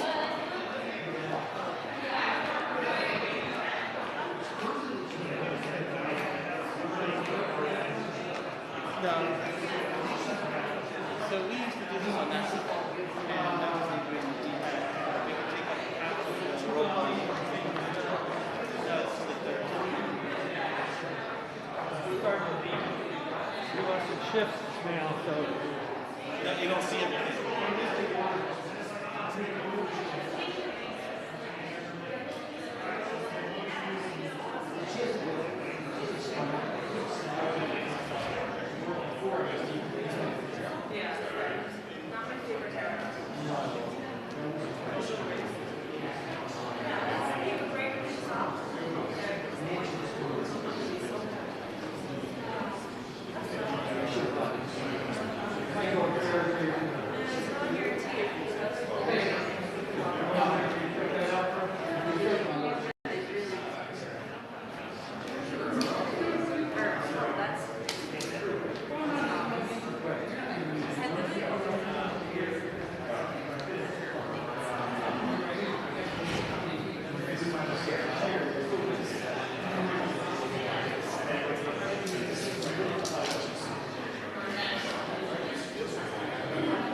That's because he was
Welcome back.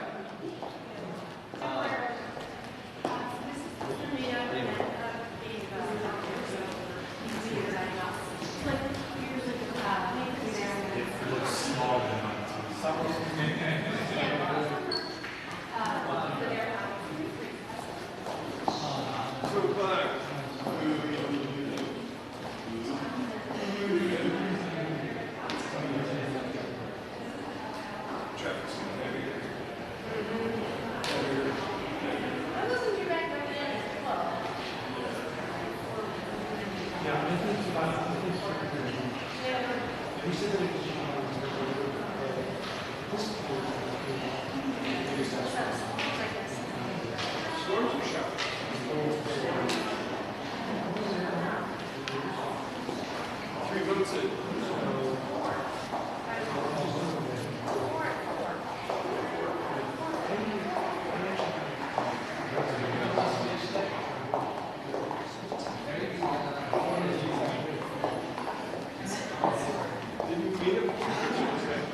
Get a picture. Get a picture. No.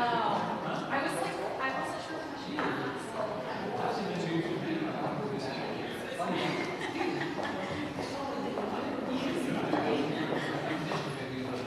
He does, just don't show it. Just don't show it.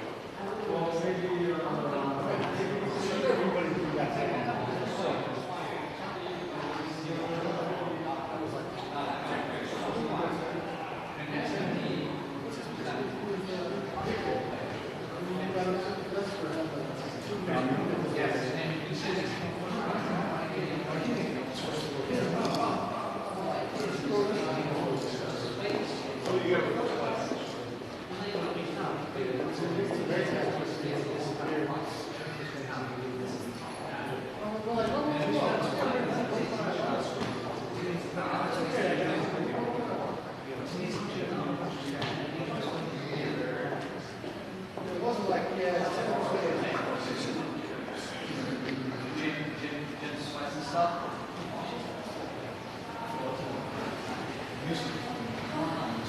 Back in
1, 2, 3. Mike, I don't think the mic's on. Okay.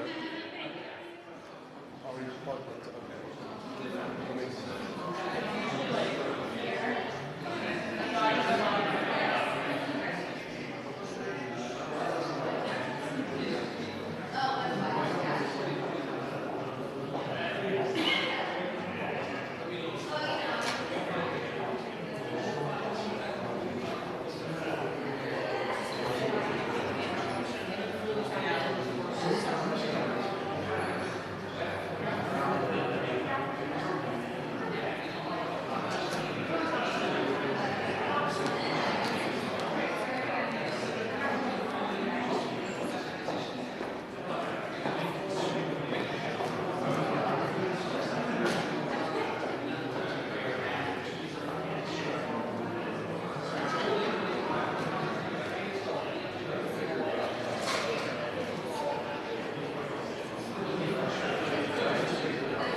You want white?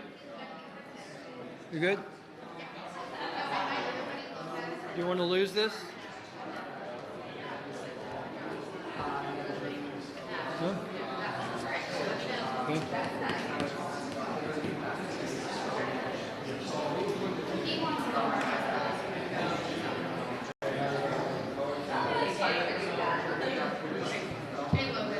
One, two, three, four, five, 6, 7, 8, 10. Test, test, test.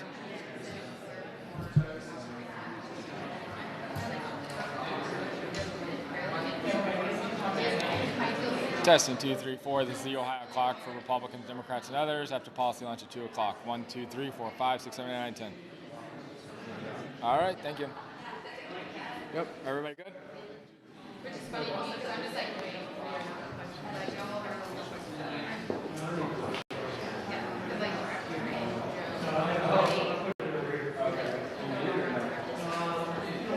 Here you go. Oh.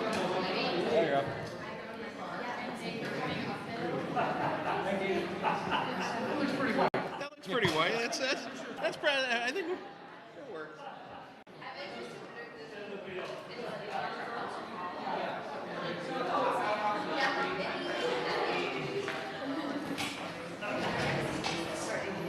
So we used to do in local news all the time because we didn't have it.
I can't see you.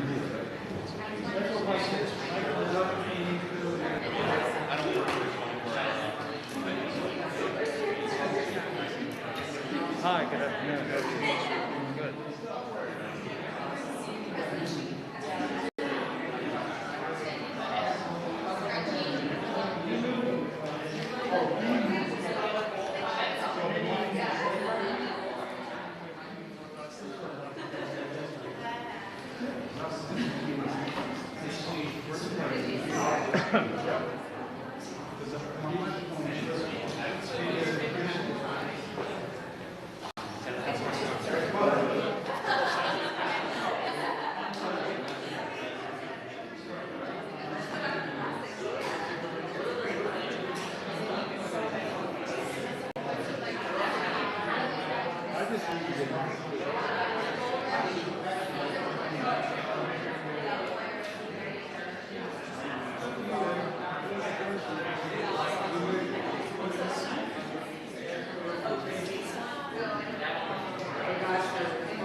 She should be coming.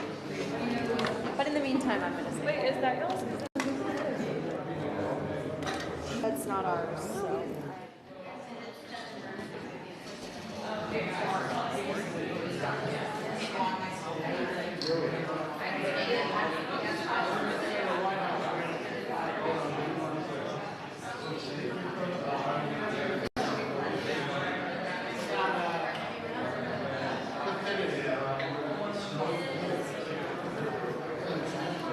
Hi, over here. I wrote you back this morning. Did you get my message this morning? No, I responded this morning. Thank you. Yeah, thank you for saying hello. Good to see you.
I'm not.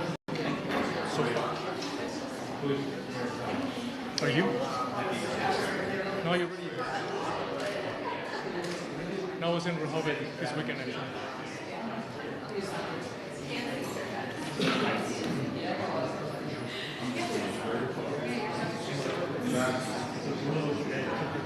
don't have photographers coming here.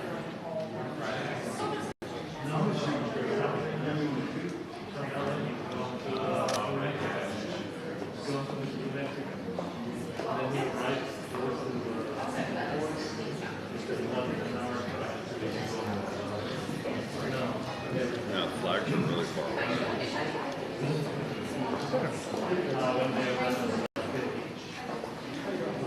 It's nice to be closer next to it. No, they don't. Whatevs.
I was home a few weeks ago.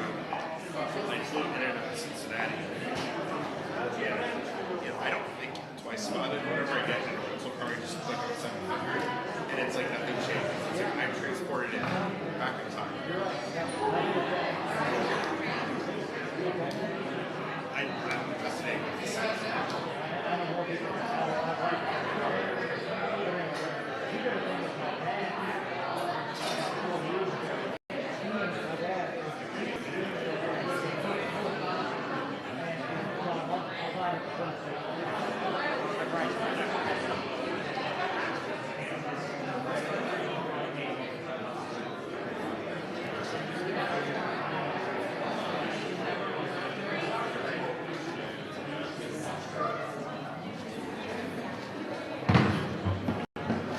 Frank, did you bring is that full of cash? Yeah. Gold bullion? Yes.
And did those sound like?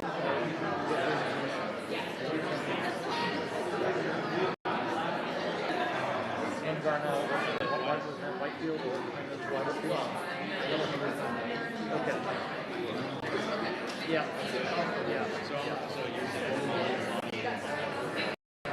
Give her television.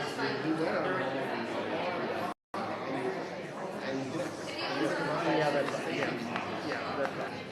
Okay, all right, we'll talk after that. Okay, all right, well, let's talk here in a little bit. Okay, thank you. Nuclear program of Iran.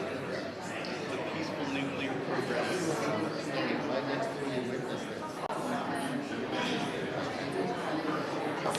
We're living it.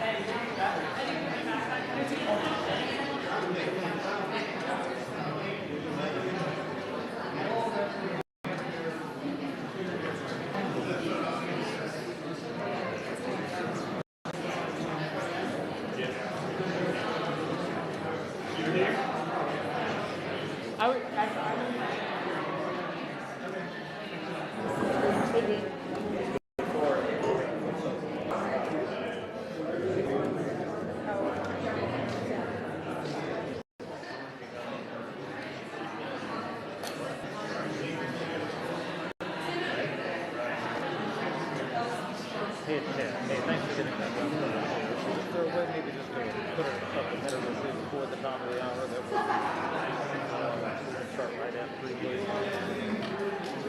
Okay, 55, 56. Okay, thank you.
still have a couple of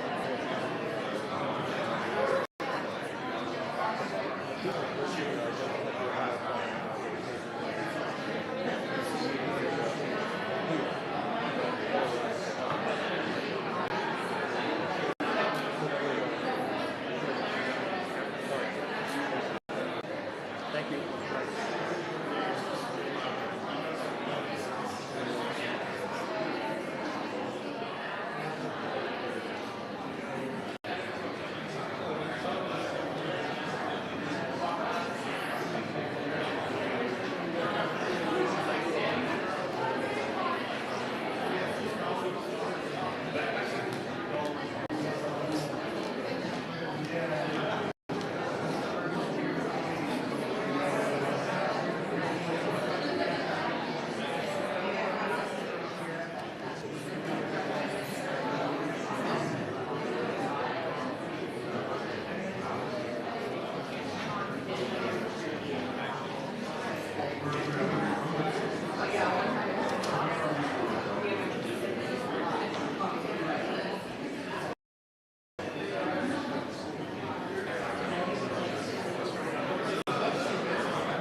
Durbin, Murphy, Patty, Debbie.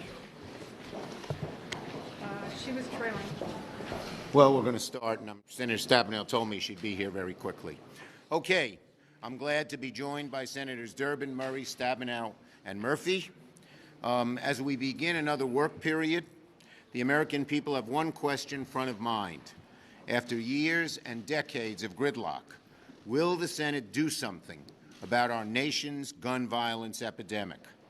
It's clear from our lunch today, Democrats are ready to take good, strong action, and every member of this chamber is going to have to answer the question, can we actually get something real done? Across every neighborhood, every school, every city, every town, large and small, Americans are wondering the same thing. What is it going to take? When is it going to be enough? When will Republicans find the courage to stand up to the NRA and act? Democrats are ready to act. We've been ready and waiting a long time. It seems that maybe the tragedy in Buffalo, the tragedy in Uvalde, and just the mounting tragedies and mass shootings we see almost on a daily basis may move some Republicans to act. We have a great champion in the Senate and Senator Murphy leading these talks. He's been helped ably by Senators Blumenthal and Heinrich and Sinema and Manchin and Coons. Senator Murphy has asked for space to see what progress can be made with Senate Republicans, and we're giving him that space. This issue is too important not to do everything we can to find a bipartisan way forward. You hear a lot of talk from Republicans about the importance of bipartisanship in the Senate. Well, now's the opportunity to show us. Once again, we're giving them the opportunity, the chance to say yes. We're ready and eager to find common ground on something that can actually help address gun violence. We know we won't get it all done at once, but the American people want us to get something done, and they want to see Republicans do something and do something real. They want to feel safe when they go to the grocery store or out to a bar or when they send their kids off to school in the morning. We want that too. But unfortunately, the NRA has had a hammerlock on too many on the other side of the aisle. I've made it clear that the Senate will vote on gun safety legislation in the near future. Senator Murphy is working very closely with a bipartisan group of senators, and we're giving him some time. Not trying everything we can do to do something is not acceptable to the families. And Senator Murphy and I have talked to all of the gun groups, the people who work on gun safety. They are in total accord with this strategy of trying to get a bipartisan agreement, even if it's not everything we want, as long as it makes good progress and it's real. I'm encouraged that a good number of Republicans have reached across the aisle to work with us to try and find a path forward. So we're ready to give it a chance. We don't just need thoughts and prayers. We need votes. We need action. We need at least 10 Republicans who are willing to say yes. Senator Murphy has to go to another meeting, so I'm going to call on him with the acceptance of my colleagues. Thank you very much, Senator Schumer. All of us were home in our states last week, and I think we all had a common experience. In Connecticut, the level of anxiety and fear and unrest from parents and kids that I talk to has no precedent. Parents and kids are really worried about their safety. And they're equally worried that the adults who run the country aren't serious about protecting our communities and our schools. This, to me, feels like a moment where doing nothing is simply not an option. Now, we have to pass legislation that saves lives. None of us should be interested in just checking a box. But I'm encouraged by the discussions that we have had with Republicans over the course of the last week and a half. Every day we get closer to an agreement, not further away. I'm grateful to all of the members of our caucus who have pitched into these discussions, and I'm grateful to Senator Schumer for giving us the space that we need to land an agreement. Obviously, an agreement that we reach with the Republicans won't come close to the full list of things I think are necessary to curb this epidemic. But the American people are looking for progress right now. They're looking for action. And my hope is in the coming days we'll be able to come together in a way that gets us 60 plus votes. Remember, there's no other country in the world in which our kids fear for their lives when they go to school. My passion for this issue is not coincidental to the fact that I have a fourth grader, same age as those kids in Uvalde. And my fourth grader should not have had to go to school the day after Uvalde and had the conversations with his classmates that he did about where they would run, where they would hide if the same thing happened to them. Only in America do those conversations happen, and my belief is that Republicans are engaged sincerely in these discussions, and my hope is that we will be able to have a compromised product that saves lives on the table for our colleagues to consider very shortly. Very grateful to all of the members of our caucus that have supported us in these efforts. Thanks, Senator Schumer. Senator Murphy. Thank you. Senator Durbin. I wanted to look up the answer to a basic question. How many AR-15s are there in the United States? I can't figure out the number. One estimate was 11 million. That's the low estimate. Then I heard two others, 15 million and 20 million, all credible. We're living in a nation where perhaps we have 20 million of these military assault rifles in the hands of individuals. And we have learned, sadly, what happens when they get in the wrong hands, and too often they do. But gun violence comes in many forms, and the laws that we need to pass to end it will take many forms as well. Count me in to end assault weapons. Count me in for real background checks. Count me in for a real penalty for straw purchasing. The list goes on. Put an end to ghost guns. Put me on that list. But the gun violence that I represent in the city of Chicago is a different gun violence. And I spent my break this last week trying to get inside of this and understand it better. I went several off-the-record meetings with Chicago policemen.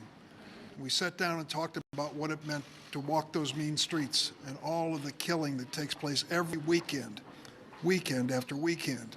And then I went into the violence intervention and sat down with the young people from the neighborhood, closed the door and said, tell me what I need to know about gun violence in your life. And they opened up and educated the senator on what gun violence means to them. So I'm on board for the basics. I've been on board co-sponsoring these bills, but I want to add to the list trauma counseling. Give these kids a chance. Some of them come from struggling families. They have no support. They have no guidance at critical moments of their life. And there's a guy standing on the street corner who offers a membership in a gang that gives them some rules and rewards. We've got to replace it with trauma counseling. So if there's a conversation going on with Chris Murphy, I bless him for what he's doing, include in it an attack on gun violence in the cities too. And that means going beyond just the conversation about what's happening in these terrible mass shootings. That's part of bringing peace to America's streets. Senator Murray. Well, thank you. People back in my home state of Washington are not focused on whether an idea is bipartisan or not. They are focused on whether it will actually help. And that's what Democrats are focused on as well. If we can work in a bipartisan way to get something meaningful done for families back home, like we did with infrastructure, you can bet we will work to make it happen. In fact, we're working right now to pass another major bipartisan bill to bolster supply chains and boost American competitiveness and bring down prices by making us less reliant on foreign manufacturing. This week, I hope we can pass major bipartisan legislation to make sure that veterans who've been living with chronic illnesses because of toxic exposure during their time in uniform will finally get the health care and benefits they have earned and that they deserve. Soon, the Senate Health Committee that I chair will mark up the most comprehensive FDA legislation we have passed in many years and the most comprehensive retirement package our committee has passed in a decade. And we continue to work on a bipartisan package on mental health and substance use disorders. If we can reach across the aisle and reach an agreement that actually helps families, we will not hesitate to do so. That's why we are urging Republicans to work with us and pass the COVID emergency funding bill so our communities are ready for the next surge or the next new variant. And, as you heard, we are ready to work with anyone to help end gun violence. And I really hope that we can reach a deal here. But the answer to gun violence isn't arming teachers or putting guns in our classrooms. And there is a real mental health crisis in this country, one I'm working on in our committee to address in a bipartisan way. But we can't just treat gun violence as a mental health issue. It is a gun issue as well, and we need to get to the root cause of these shootings. So let me be clear. We still need and will keep fighting, no matter what, for bold gun safety legislation, universal background checks, and an assault weapons ban. But if we can come to an agreement with Republicans on solutions that may help save lives, we are ready to get it done. So let me say it again. The question for people back home in Washington State or anywhere else isn't, is this bipartisan? It's just, will this help? That's what we're focused on. Senator Stabenow. Thank you very much. Today, June 7th, is the 158th day of this year.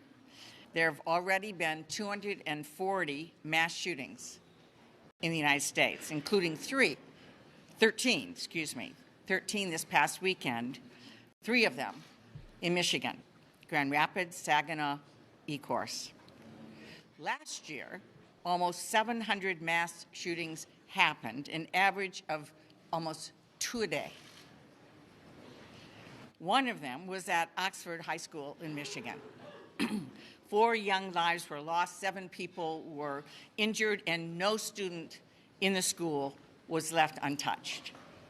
On May 26th, hundreds of those students walked out to show their support for the community of Uvalde.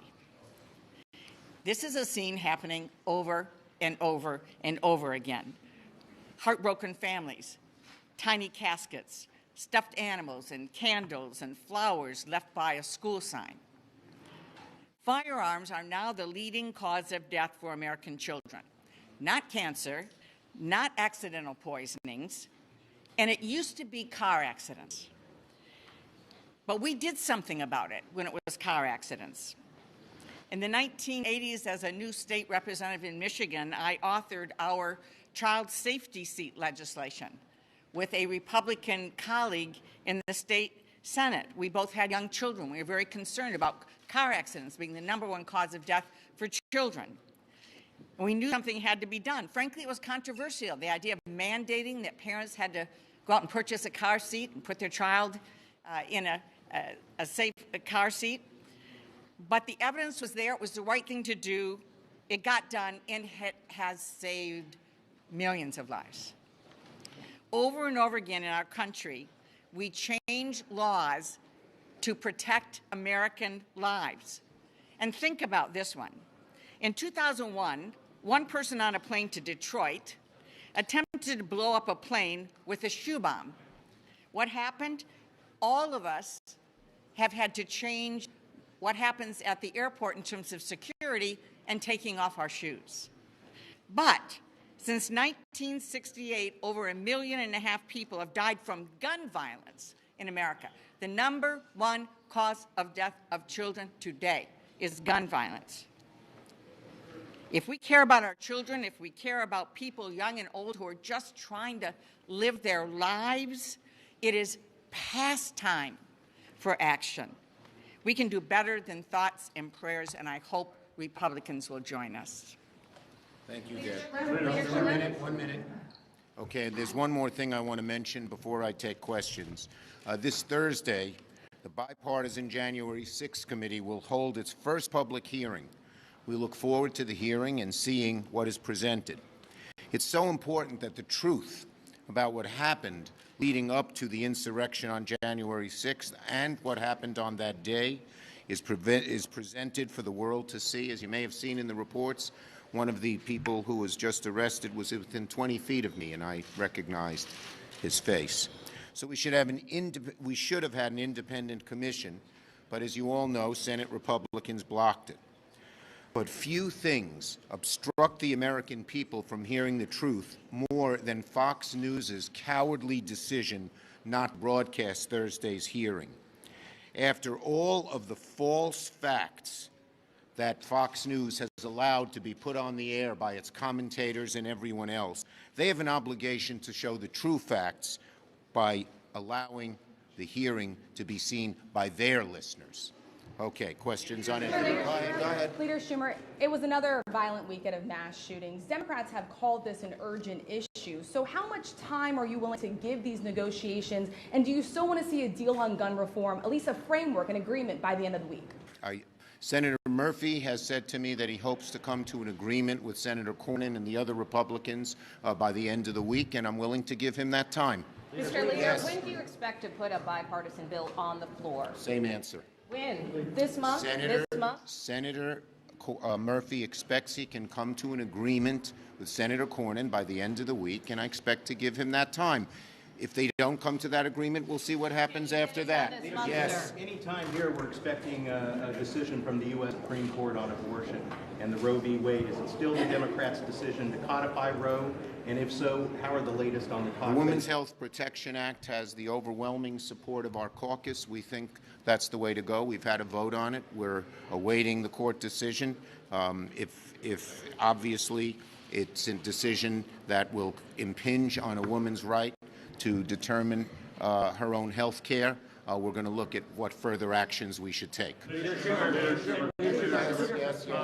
about the importance of whatever the deal that gets struck on guns have teeth, that it matter. Are you committed to putting whatever deal Senators Murphy and Cornyn strike on the floor? I mean, you're not going to turn away. Look, I have a lot of faith in Senator Murphy and the other Democrats who are negotiating. I don't think that they would bring to us a deal that had no teeth.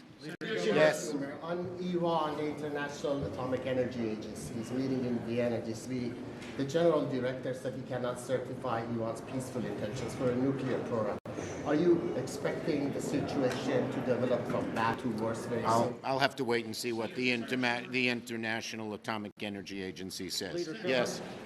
Pat Toomey and Lindsey Graham are already saying that talks are probably going to go beyond this week. Would that be acceptable to you? Give them another next week? I've given you my answer on that. Yes. Now, any deal that they cut here, you say, Senator Murphy says, is going to be short of what you would do if you had complete control here. Are you concerned about that being too little and people on the left coming up and saying, hey, you didn't go far enough, it's something that can't Bottom line is, I have a lot of faith in Senator Murphy and the Democrats who are negotiating, and I don't think they would bring to us a deal without teeth. Last one. So 2 questions here. Number one, you heard... You only get one question around here. Okay. You heard earlier today from some testimony about the Buffalo shooting, about how doing nothing only fuels the fire. Number one, are you concerned about having nothing done here and more violence? And number two, Congressman Jacobs was concerned about your response to his stance on gun violence and how he switched his viewpoint, saying that, you know, you just said that he was feeling the fire. He was disappointed in that. What's your response to that? I was disappointed that Congressman Jacobs, I have a lot of respect for him. I know him. We get along. But he should have fought the NRA and fought the hard right people who don't represent a majority of people in his district, not even close. Thank you, everybody. Thank you.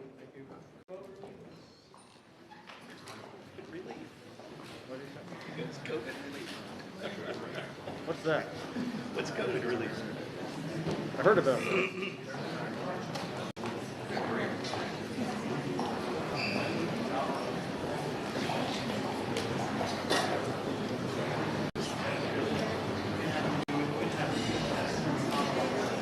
Heads up, folks.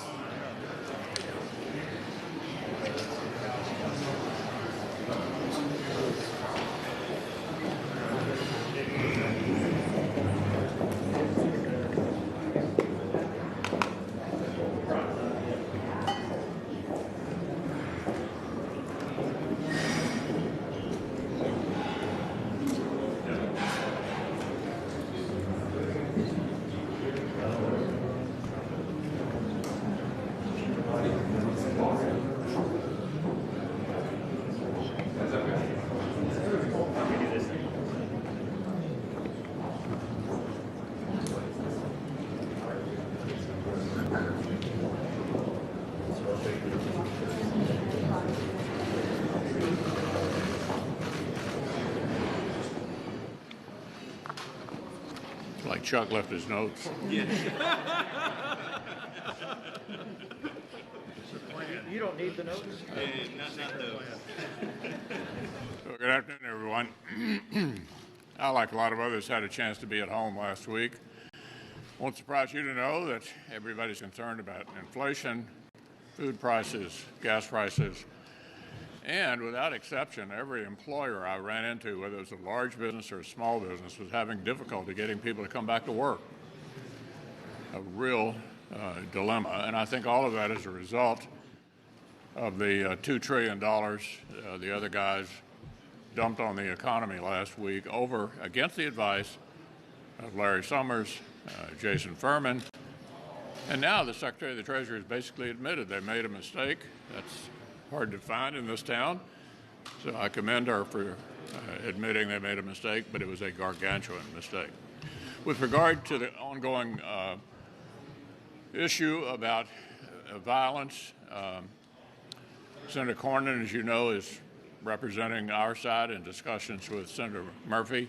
We're hoping to actually get an outcome that'll make a difference in the areas of mental health, school safety, and things that are related to the incidents that occurred in Texas and in Buffalo.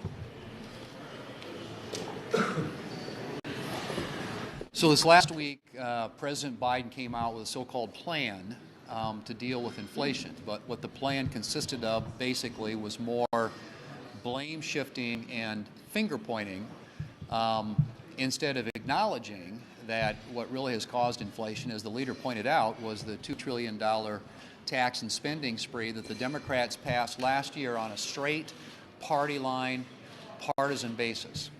And you would think that after having had that experience that they wouldn't want to double down, because even at that time, you had liberal economists. A lot of us were warning them that this was going to flood the zone with a lot of spending and dollars out there, and that it would add to the inflationary fires, which it has. And so we've seen now record inflation, the highest inflation in 40 years, record gas prices, which are hitting consumers' pocketbooks every day. And even though the president, his team may talk about job growth and wage growth isn't keeping up with inflation, meaning that people in this country are getting a de facto pay cut because of inflation. So what is the solution to that? Well, the Democrats, they're still trying to revive discussions about the so-called Build Back Better bill, the $5 trillion tax and spending spree, which would be the exact opposite prescription if you were trying to combat inflation. So I'm hopeful that there is going to be at least one wise and thoughtful Democrat out there that will put the brakes on and stop this reckless idea of spending another $5 trillion and start bringing some common sense to how we combat and deal with the issue of inflation, to include an energy policy. Gas prices are exploding, and they are driving a lot of the inflation. And if there's anything that gets the American people's attention, it's the price for a gallon of gas. And this administration ought to figure that out and realize that the way to solve this problem is to allow American energy producers to get off the sidelines, back in the game, and start producing energy right here in the United States, and all the above strategy that makes America energy independent and takes those pressures off of the gas prices that are literally crushing the pocketbooks of the American people. In the Joe Biden economy, the American people have suffered through the most expensive Memorial Day ever. Gas prices today on average $4.92 a gallon. That's 30 cents higher a gallon than when we were here 2 weeks ago. And Joe Biden has an opportunity to try to make things differently for all of these people who are having to cancel summer plans, make changes in their life, but he's not doing it. Not at all. Tragically, he's refusing to take the steps needed to help the American people. He is so wedded to the climate extremists that he won't even mention the ideas of drilling for oil and gas in the United States. Instead, he wants to use the Defense Production Act. For what does he want to use it for? Not for pipelines, not for more oil and gas exploration, but for solar panels. Solar panels when the price of gas is approaching $5 a gallon. So today, Secretary Yellen was in the Finance Committee. She may have admitted a week ago that she had gotten it wrong. Today she was back to the same blame game, blaming inflation on Putin and the pandemic. Families are paying $5,000 a year more this year than last year just to keep up with where they were a year ago. People don't believe the president. They believe their own two eyes and their empty wallets. And then last week we had the Secretary of Transportation and the Secretary of Energy say, well, if you're not happy with high gas prices, buy an electric vehicle. $55,000. That's sure not working in Wyoming or anywhere across the country. These people are tone deaf, out of touch. But you know, there are Democrats who've wanted high gas prices for a long, long time. Joe Biden, when he was running for president, had said that he guaranteed you he would eliminate fossil fuels. And just last week, once again, this president has come out siding with the environmental extremists and attacking oil and gas leases. He went after them in my home state of Wyoming, a number of western states. They've frozen 2,000 leases in Wyoming with their actions just last week. And these are leases that were granted in 2015, 16, 17, 18, and 2020. So the president has once again taken an axe to American energy. As a result, is chopping into the paychecks of the American people. So when Joe Biden stands up there and he says to the American people he is doing, quote, everything possible to lower the cost of gasoline, the president is lying, and there's no other way to say it.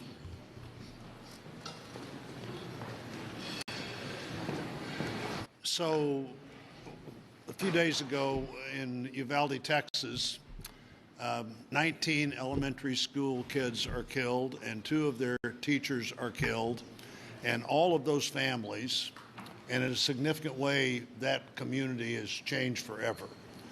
And of course, that brings the topic of the weapons used, but it also brings the topic of mental health to part of this discussion. I want to say a couple of things about that. One is the last day of October 2013, Senator Stabenow and I had a piece of mental health legislation. We went to the Senate floor and we talked about the last bill that President Kennedy had signed 50 years earlier, 50 years before that date, and it was the Community Mental Health Act.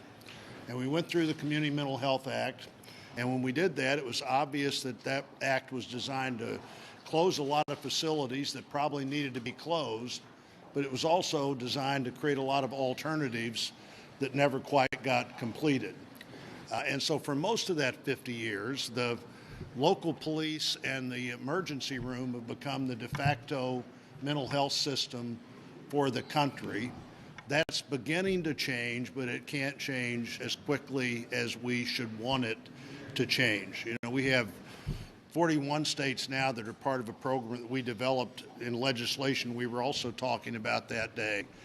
10 states fully in the certified community behavioral health clinic program, and making a difference in those states, and will make a difference to people who are thinking about harming themselves or others. And I think we ought to look at that as one of the things we figure out how to take more advantage of. But even more importantly than that, I'd want to say that everybody with a mental health problem is not dangerous. In fact, people with a mental health problem are more likely to be the victim of a crime than they are the perpetrators of a crime. And while we have this important discussion about mental health, we don't want to do anything as a society that would discourage people from stepping forward and saying, I have a mental health problem and I need help. The National Institute of Health says 1 in 5 adult Americans has a diagnosable and almost always treatable behavioral health issue. We can't give 1 in 5 adult Americans any reason in the world, or all the kids that have mental health challenges after 2 years of COVID and isolation from school. We can't create an environment where any of them are hesitant to step forward because they see themselves as becoming part of a class that's seen as dangerous. But that doesn't mean that mental health isn't also an important part of what we need to do to deal with people who are troubled. And when you deal with people, almost all of these cases involve not just somebody who's decided to do a terrible act involving the lives of other people, but it's probably also almost always purposely decided that this is a way for them to end their own life. And so whether it's suicide or homicide, we need to be stepping in there, but we also need to have a mental health system that people aren't afraid to be part of. And the balance of that in this discussion, I think, is really an important balance to be sure we try and achieve. This week, President Biden is going to attend the Summit of the Americas out in Los Angeles. During President Biden's time as U.S. Senator, his time as a Vice President, and his time as President, he's never stood up for democracy and freedom in Latin America. It's never been important to him. In the last year and a half since he's been president, he's done nothing to get the peaceful protesters, including teenagers, out of prison. And basically, the Castro regime trying to kill them. He's done nothing to step in. He's taken sanctions off Maduro's family members, corrupt family members. He took the FARC off the list of organizations of terrorism out of Colombia. He doesn't talk about the importance of democracy in Colombia. He's never done anything to fight for the people of Latin America and their freedom. He has the opportunity, when he goes to the Summit of the Americas, to stand up for the first time. His appeasement policies, Obama's appeasement policies, don't work. And let me give you an example. There's a lady I know in Miami. After the Obama appeasement policy, the Castro regime came and chopped off her hand, stuck in the mud, so she would get infected and die. You know what her atrocity was? She complained that her school would be closed in her neighborhood. So this appeasement of these dictators, whether it's Castro, Ortega, Maduro, any of them, is not doing anything to help the people of those countries. We've got to get a president that believes in freedom and democracy and stands up for it. And this is the week that Biden should start doing that. Are you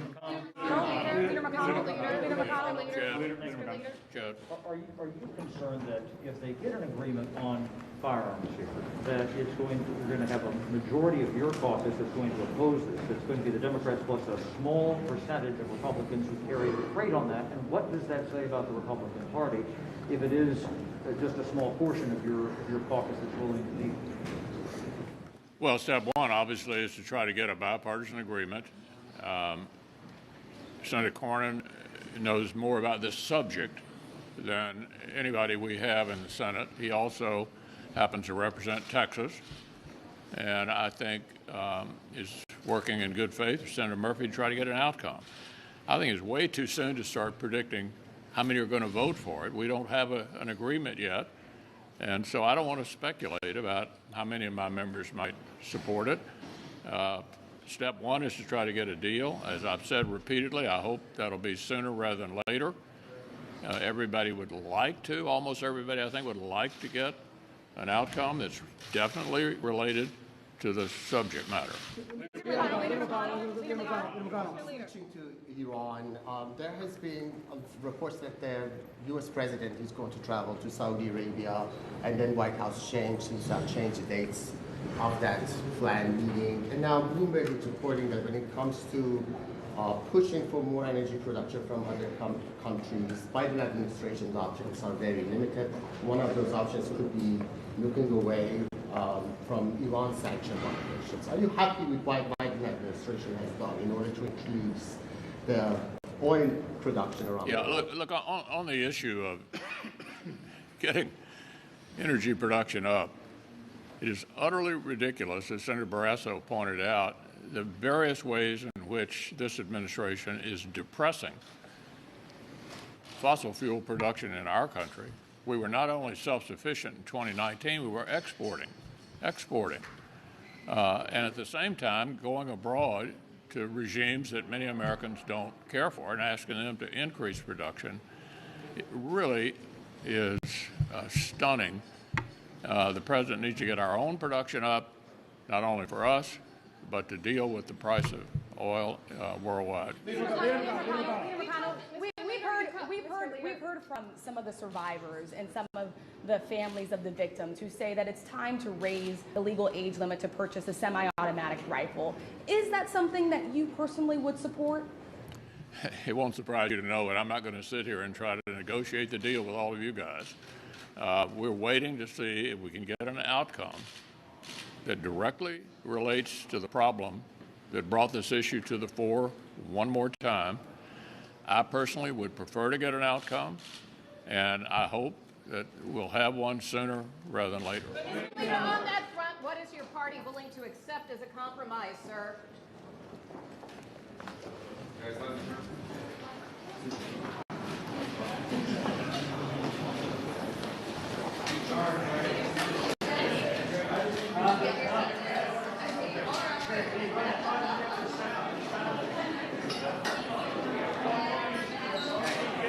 I know, because I got boxed out. Hey.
out, 350. There's 25 now.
Who's this?